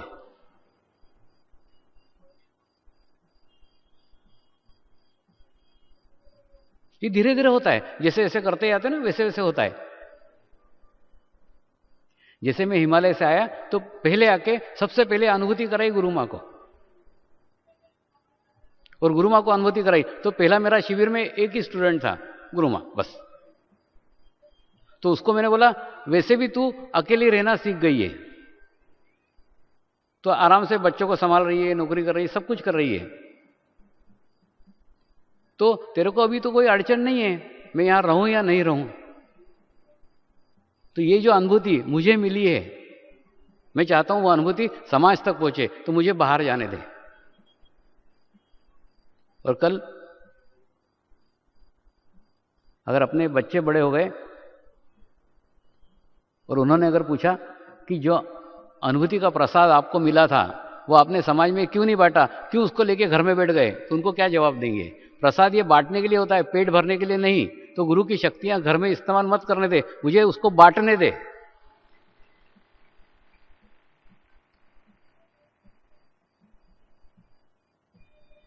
तो उसके बाद में ये बांटने का कार्य हुआ है। आप आते हो कि नहीं, किसी मंदिर से प्रसाद लेके आते हो, छोटा छोटा छोटा छोटा एक एक दाना, पड़ोसी को तू रह गया, हाँ चल तू ले, ड्राइवर, सबको देंगे।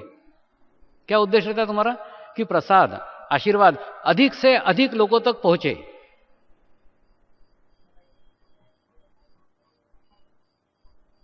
बहुत श्रद्धा से बांटते हैं। श्रद्धा पे से बात याद आई, आप लोगों को गुजरात से प्रेम होगा, आप लोगों को गुजरात पे गर्व होगा, मुझे गुजरात पे श्रद्धा है क्योंकि मेरे गुरु का स्थान है। और सिर्फ मेरे पे ही नहीं, मेरे को ही नहीं, मेरे साधकों को भी है, देश के हैं, विदेशों के हैं।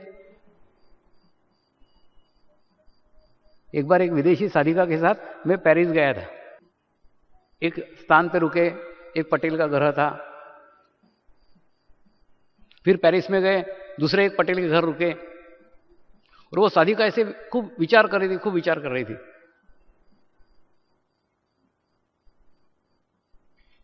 मैं उसको बोला, एमा इतना क्यों सोच रही, क्या सोच रही है?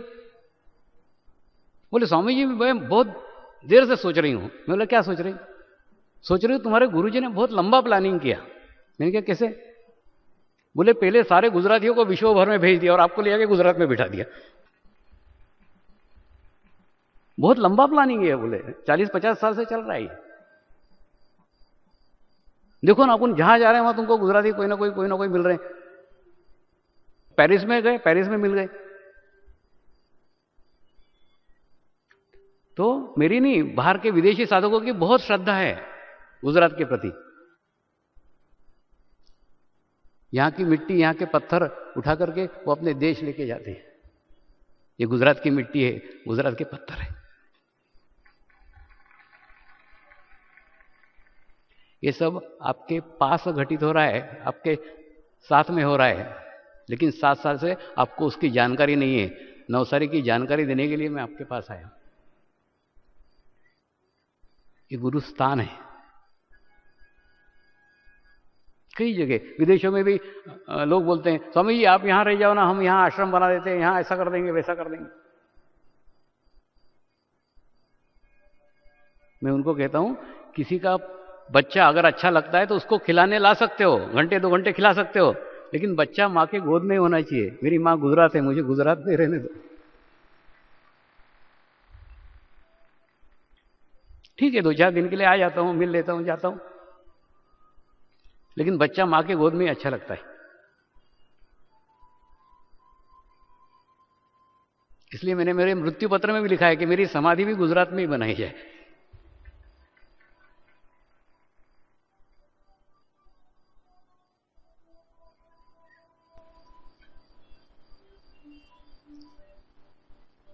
नाभि चक्र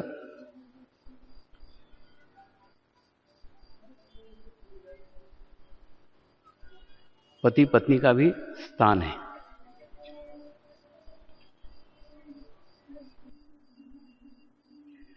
पति के द्वारा पत्नी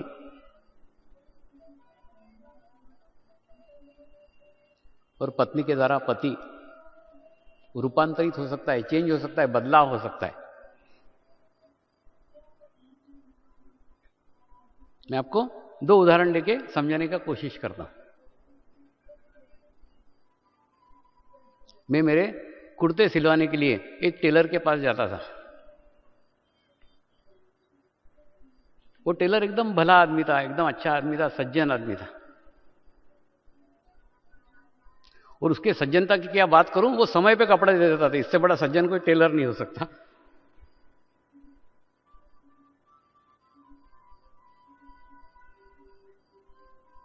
एक दिन ध्यान सेंटर के ऊपर उसकी पत्नी मेरे को मिलने आई और मुझे बोली स्वामी जी मेरे घर में बहुत लफड़े चल रहे हैं, झमेले ही झमेले। तो रोने लग गई। मैं बोला क्या हुआ, बता तो सही क्या हुआ। वो पति की शिकायत करने लग गई। मैंने बोला तेरा पति तो बड़ा सज्जन है। बोले स्वामी जी वो दिन में सज्जन है, रात को दुर्जन है। मैं बोला क्यों? बोले रात को दारू पी के आता है और घर के सब बर्तन भांडे फोड़ डालता है, टीवी फोड़ डालता है, टेलीफोन फोड़ डालता है, सब तोड़ फोड़ हंगामा करता है रोज रात को आके।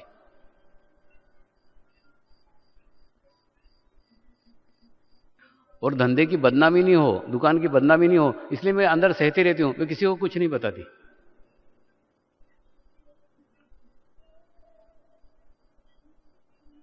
मैंने कहा एक काम कर, तू ध्यान कर, मेडिटेशंस कर, ध्यान करेगी तो तेरे पति की शराब छूट जाएगी। स्वामी जी मैं ध्यान करूंगी पति की शराब छूट जाएगी? बोले हाँ। मैंने बोला लिख के देता हूं मैं तेरे को, छूट जाएगी। रोज नियमित ध्यान करने लग गई, रोज नियमित मेडिटेशन करने लग गई। 2 महीने हो गए।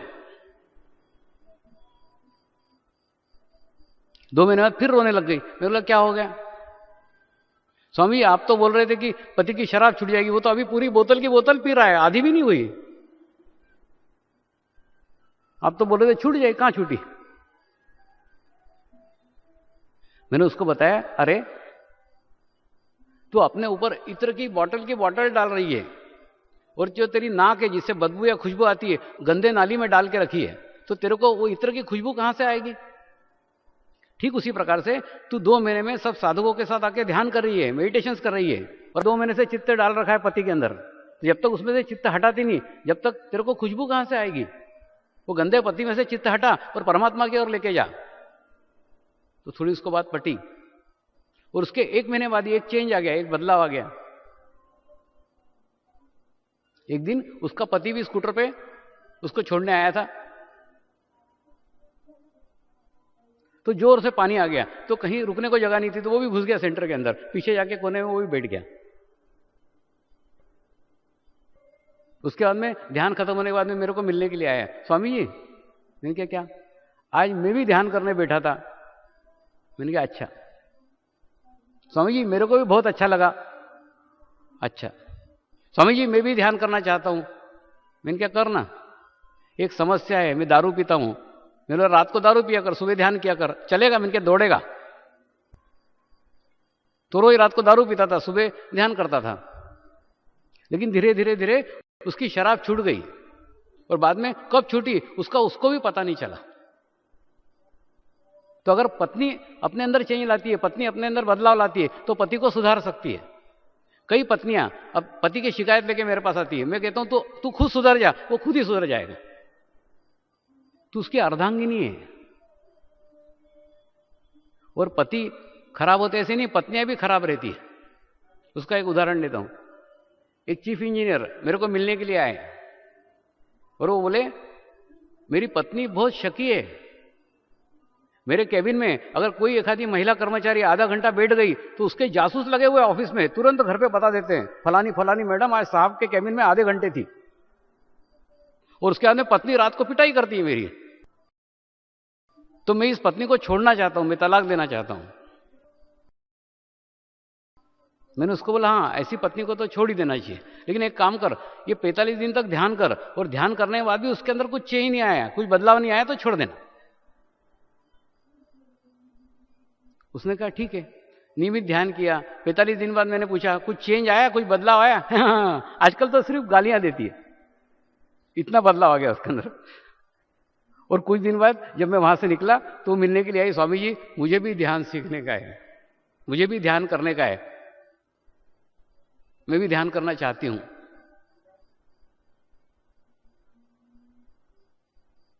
इतना चेंज, इतना बदलाव पति के द्वारा पत्नी में और पत्नी के द्वारा पति में कैसे आता है वो आपको समझा था। कोई साइंस के विद्यार्थी होंगे, लेबोरेटरी में कोई गए होंगे तो उन्होंने यूट्यूब देखी होगी। साइंस लैब में एक यूट्यूब रहती है। यूट्यूब मतलब वो नीचे से ऐसी जुड़ी रहती है और 2 सिरे रहते हैं उसके, यू के शेप में। तो उस यूट्यूब के अंदर अगर आप 100 ग्राम पानी इधर डालोगे तो इसमें से 50 ग्राम पानी ये ट्यूब में चला जाएगा। 200 ग्राम डालोगे तो 100 ग्राम इधर चला जाएगा। तो ये ट्यूब तब तक नहीं बहेगी जब तक ये ट्यूब नहीं बहेगी। ठीक उसी प्रकार से पति पत्नी का शारीरिक संबंध के कारण वही स्थिति रहती है। पति की जितनी अच्छी स्थिति है, आधा पार्टनर उसकी आधी स्थिति खाएगा, और वो तब तक खाते रहेगा जब तक वो फुलफिल नहीं होता, और वो फुलफिल होने के बाद में बहेंगे तो दोनों एक साथ बहेंगे। इसलिए आध्यात्मिकता में प्रोग्रेस पत्नी को छोड़ के या पति को छोड़ के हो ही नहीं सकती। वो तुम्हारे मार्ग में सपोर्ट भी करेगी, ऑब्स्टिकल भी खड़े करेगी, दोनों ही है। और अगर दोनों ध्यान करते हो, दोनों प्रगति करते हो, तो प्रोग्रेस एक साथ होगा, एक साथ प्रगति होगी। और तुम ये सोचो कि मैं मेरी आध्यात्मिक प्रगति कर लूंगा, पत्नी को छोड़ दूंगा, तो नहीं होगा। पत्नी को साथ में लेके करना होगी। तुम बोलोगे पति को छोड़ दो, मैं ही मेरी कर लूंगी, नहीं, पति को साथ में लेके करना होगी, दोनों की एक साथ होगी। और ये गलत फहमी निकाल दो कि आध्यात्मिक प्रगति करने के लिए जंगल में जाना पड़ता है, आध्यात्मिक प्रगति करने के लिए ब्रह्मचारी रहना पड़ता है, आध्यात्मिक प्रगति करने के लिए सब संसार छोड़ के भागना पड़ता है। अगर ये सब कुछ करना रहता तो मेरे गुरुदेव मुझे संसार में नहीं भेजते। मैंने एक दिन प्रश्न पूछा था कि जब मुझे इस मार्ग में लाना ही था तो फिर शादीशुदा करके क्यों लाए, ऐसे ही पहले ही बुला लेते। बोले पहले बुलाता तू वापस नहीं जाता ना,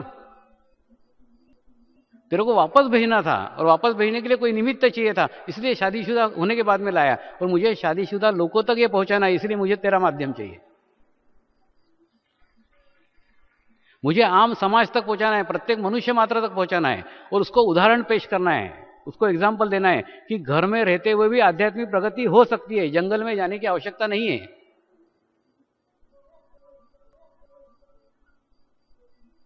और पति पत्नी एक दूसरे के सहायक सिद्ध हो सकते हैं, एक दूसरे को सपोर्ट कर सकते हैं।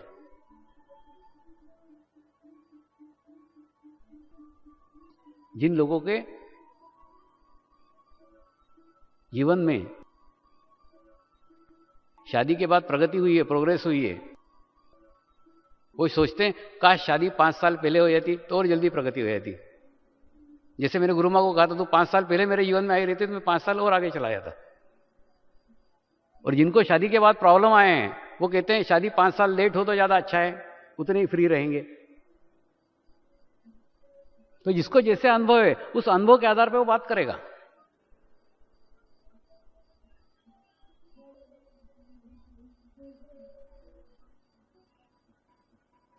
दूसरा, नाभि चक्र के ऊपर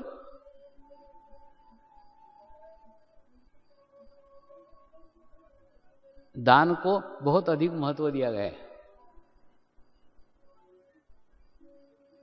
अब दान का आप क्या अर्थ लगाते हो मेरे को मालूम नहीं। कोई भिखारी आया उसके सामने 1 रुपया फेंकना, ये दान नहीं है।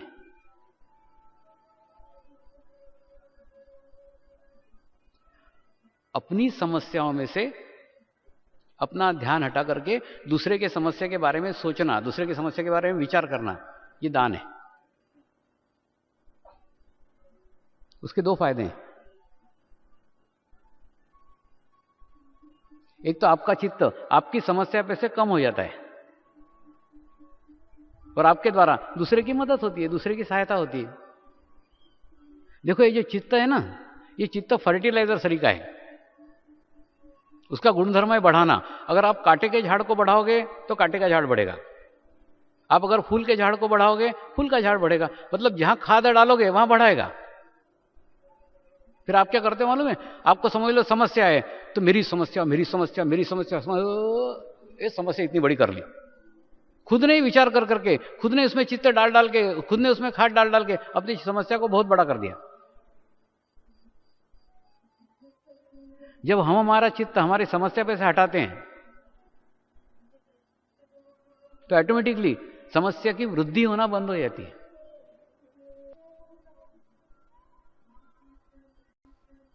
और दूसरा फायदा होता है हमको दूसरों की जानकारी मिलती है, दूसरे के बारे में पता चलता है। तो कुछ भी आप आपके जीवन में नियम कर सकते हो। कोई ऐसा नियम करो जो सिर्फ आप आपके आत्मा के लिए करो, आपको अच्छा लग रहा है इसलिए कर रहे हो, किसी को बताने के लिए नहीं करने का, किसी को दिखाने के लिए नहीं करने का, प्रदर्शन नहीं करने का। चुपचाप करो जो करने से आपको सेटिस्फेक्शन मिले, आपको संतोष मिले कि आपने कुछ कार्य किया। कुछ भी कार्य करो, छोटे छोटे कार्य कर सकते हो। किसी को पौधे की आवश्यकता है, पौधे की इच्छा है, उसको ले जाके पौधे लाके दिए, स्कूल पहुंचाना है किसी को, उसको छोड़ दिया। कुछ भी छोटे छोटे ऐसे काम करो जिस काम में आपका कोई उद्देश्य नहीं है, कुछ पाना उद्देश्य नहीं है, सिर्फ आत्मा को अच्छा लगता है, ये उद्देश्य है। ये उद्देश्य अपने अंत समय में बहुत सुख प्रदान करता है। कई बड़े बड़े अधिकारी, बड़े बड़े पदाधिकारी अपने पद से जब रिटायर्ड होते हैं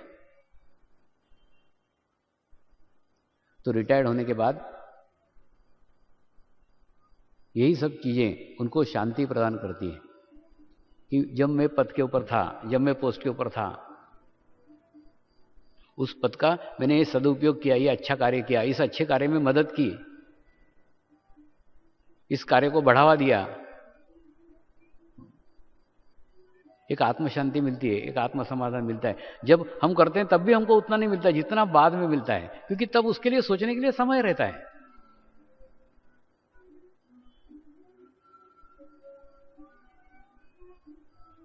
तो अच्छे कार्य को करना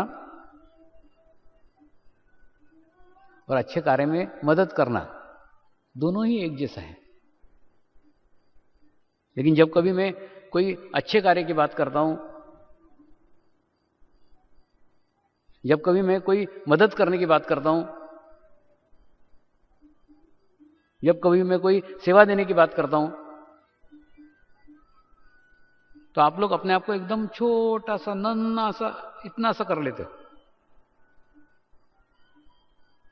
और इतना सा करके कहते हो, स्वामी जी मैं तो एकदम छोटा सा अदना सा व्यक्ति हूं, मैं क्या कर सकता हूं।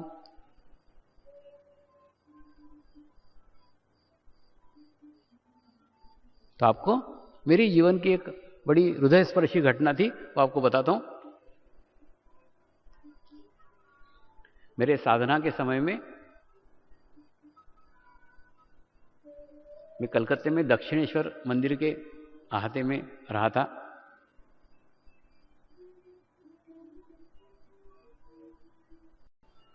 सड़क के उस तरफ एक नाई की टपरी नुमा दुकान थी, पक्की दुकान नहीं, ऐसी 4 पतरे ठोक करके दुकान बनी हुई थी। एक आड़ा पतरा डाला हुआ था जो खोल करके अंदर जाया जाता था, बाकी ऐसी खुली थी।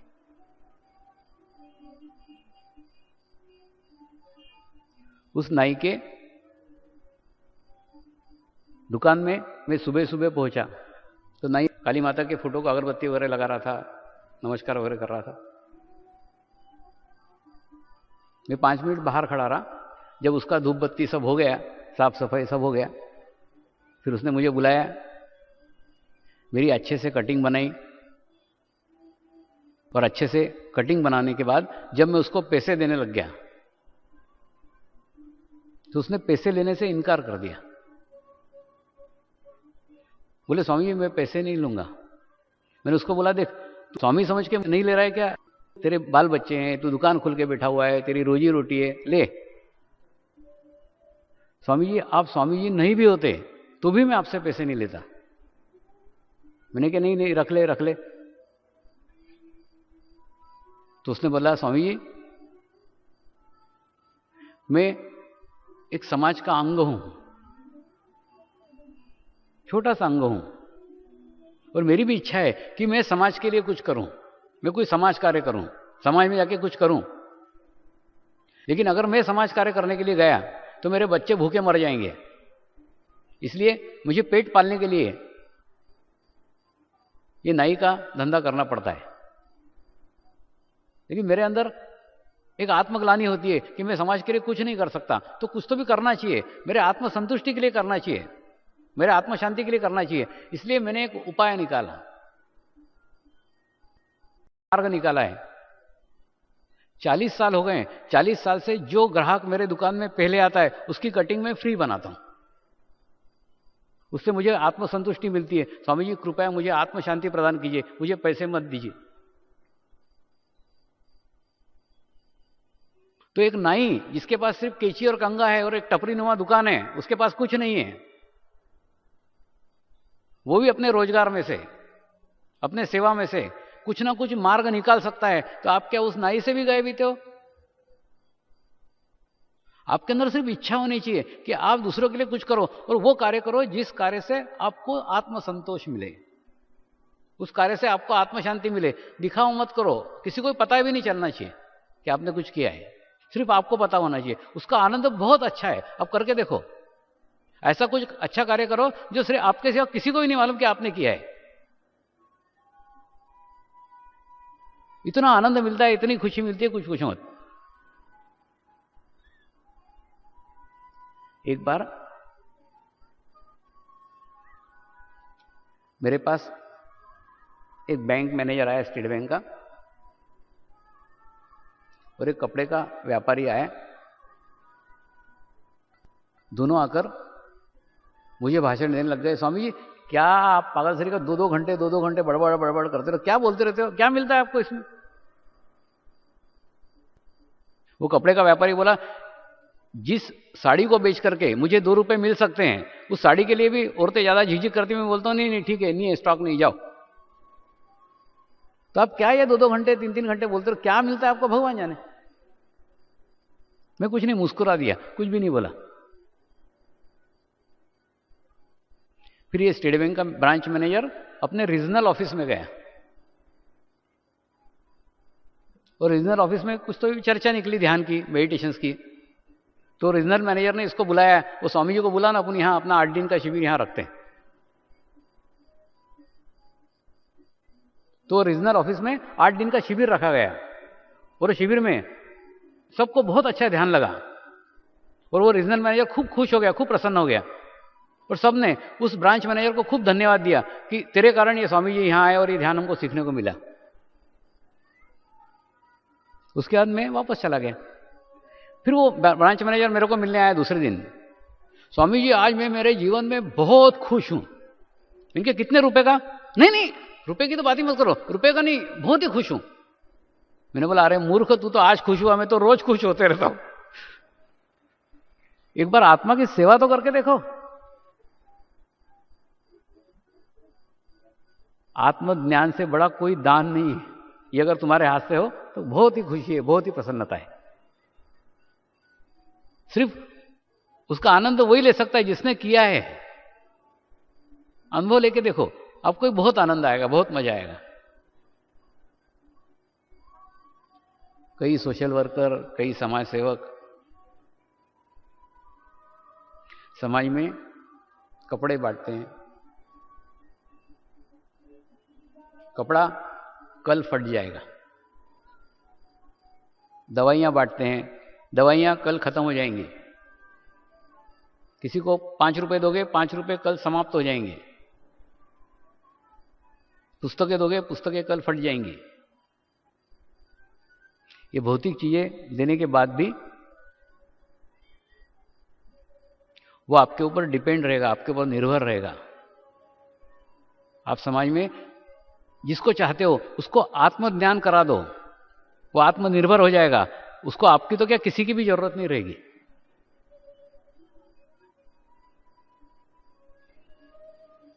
इसलिए इस आत्मज्ञान के यज्ञ में आप भी शामिल होइए, आप भी ग्रहण कीजिए। आज जैसे मैंने आपको कल बताया था, आज हम अनुभूति का संस्कार ग्रहण करने के लिए जा रहे हैं। पिछले 3 दिनों से मैं बातें आपसे कर रहा था, बातें चल रही थी, चैतन्य का काम साथ साथ चल ही रहा था। आपके थैली में मैंने कुछ जगह की है, हिलाया है थोड़ा सा, उसमें का कुछ कचरा निकाला है, कुछ जगह बनाई है। अरे बाबा, चैतन्य रखने के लिए भी तो जगह होनी चाहिए ना। थोड़ी जगह बनी है, वो जगह बनाने का काम इन 3 दिनों में किया, ताकि आज जो अनुभूति मिले उस अनुभूति को आप अच्छे से ग्रहण कर सको, एकत्र कर सको, संभाल सको। अनुभूति में आपको भी कुछ नहीं करने का। जैसे मैंने पहले दिन बताया वैसे आज भी बता रहा हूं, आपको कुछ नहीं करने का है। केवल एक मंत्र का उच्चारण करने का है।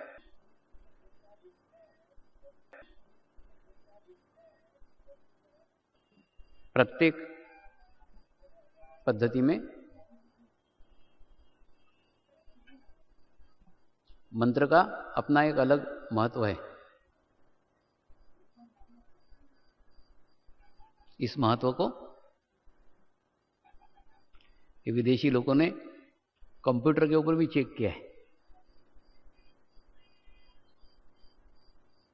केरलियन फोटोग्राफी से भी चेक किया है।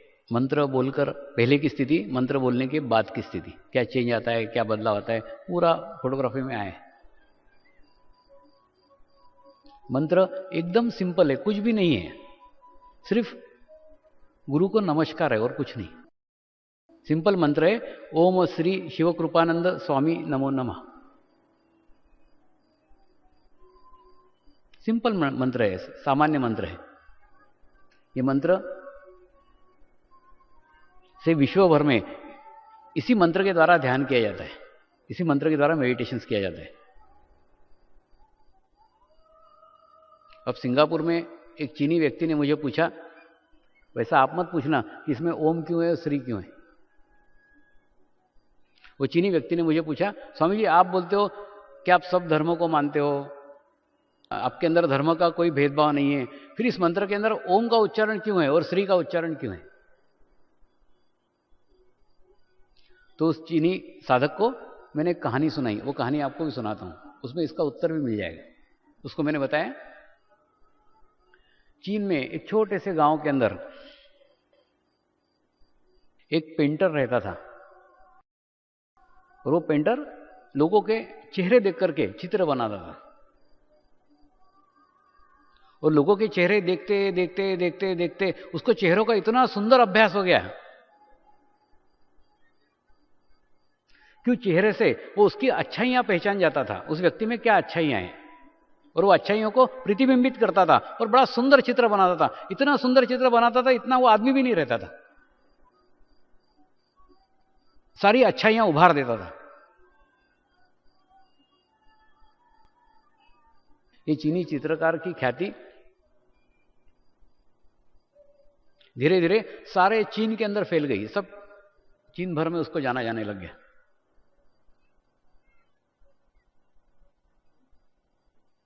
और उसके बाद में एक अंतरराष्ट्रीय फोटो की प्रदर्शनी लगी अमेरिका के अंदर। उसमें ये चीनी चित्रकार भी अपने फोटो लेकर के गया, अपने चित्र लेकर के गया। तो प्रदर्शनी के अंदर चित्र रखे गए थे,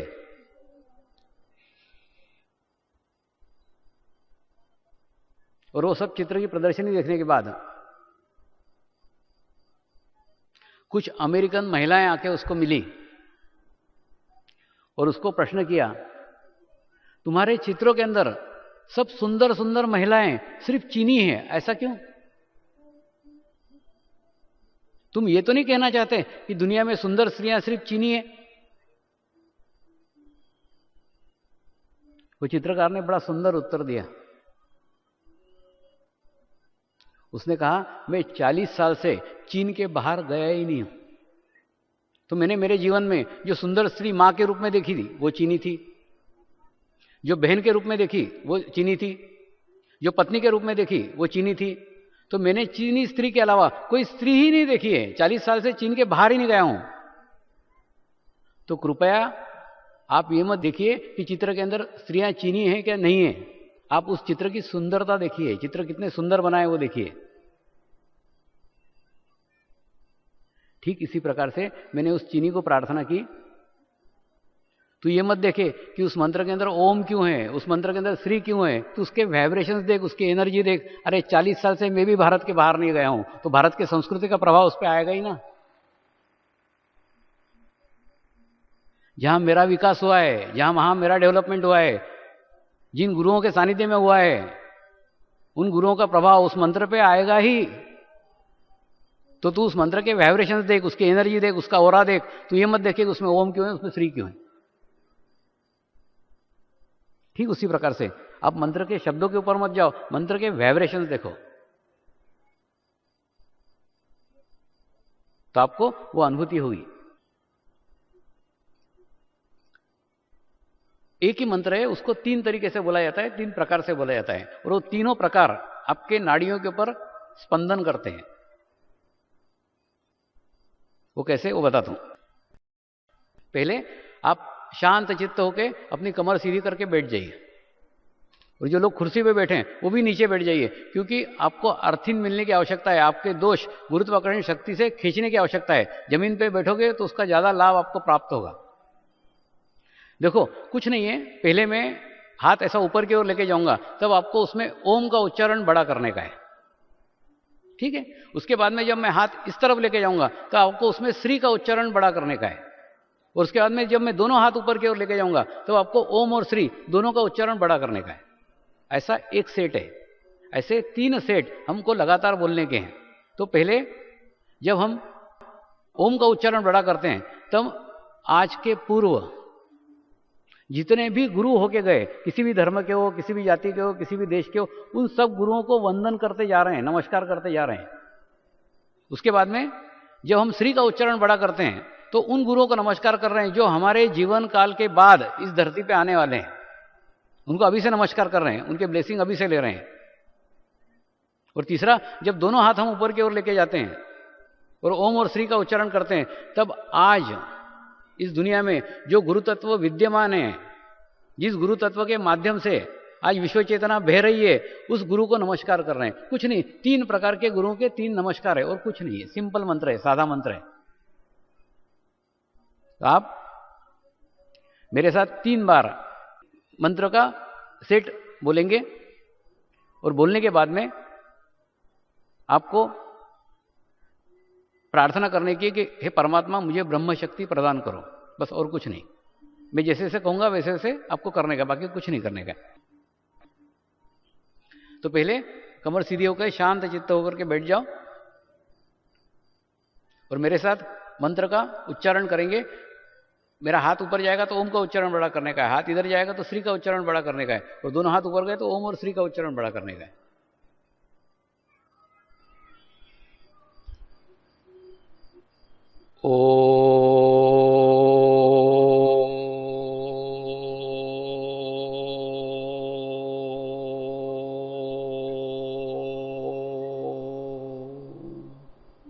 श्री शिवकृपानंद स्वामी नमो नमः। ओम श्री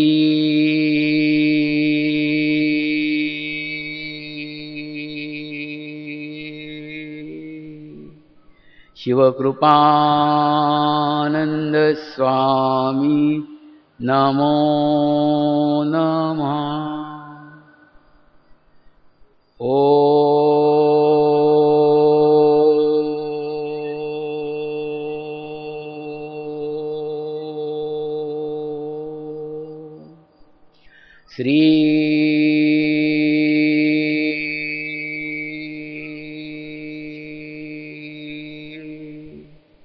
शिवकृपानंद स्वामी नमो नमः।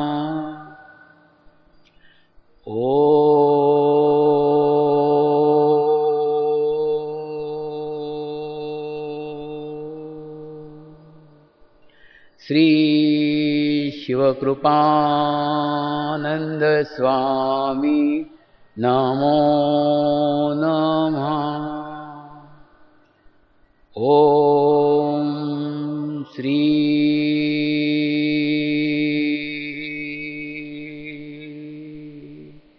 शिवकृपानंद स्वामी नमो नमः।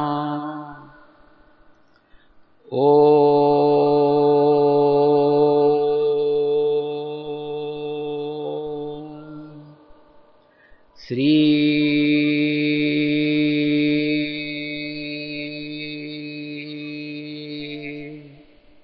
शिवकृपानंद स्वामी नमो नमः।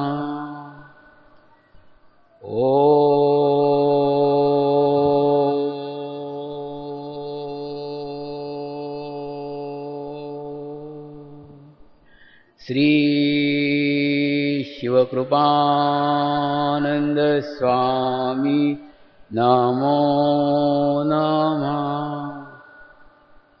ओम श्री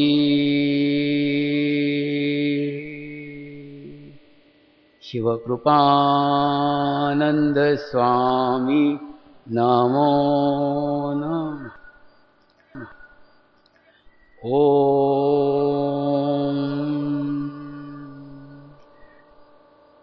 श्री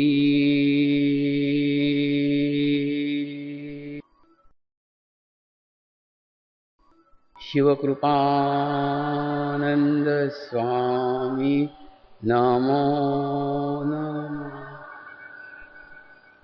अब अपने दोनों हाथ अपने सर के ऊपर रखिए, आंखें बंद कीजिए और प्रार्थना कीजिए, हे परमात्मा कृपया हमें ब्रह्म शक्ति प्रदान करें। हे परमात्मा कृपया हमें ब्रह्म शक्ति प्रदान करें। हे परमात्मा कृपया हमें ब्रह्म शक्ति प्रदान करें। धीरे धीरे दोनों हाथ ऐसे सामने रखिए और सामने रख करके चित्त को अपने तालु भाग पे स्थिर कीजिए।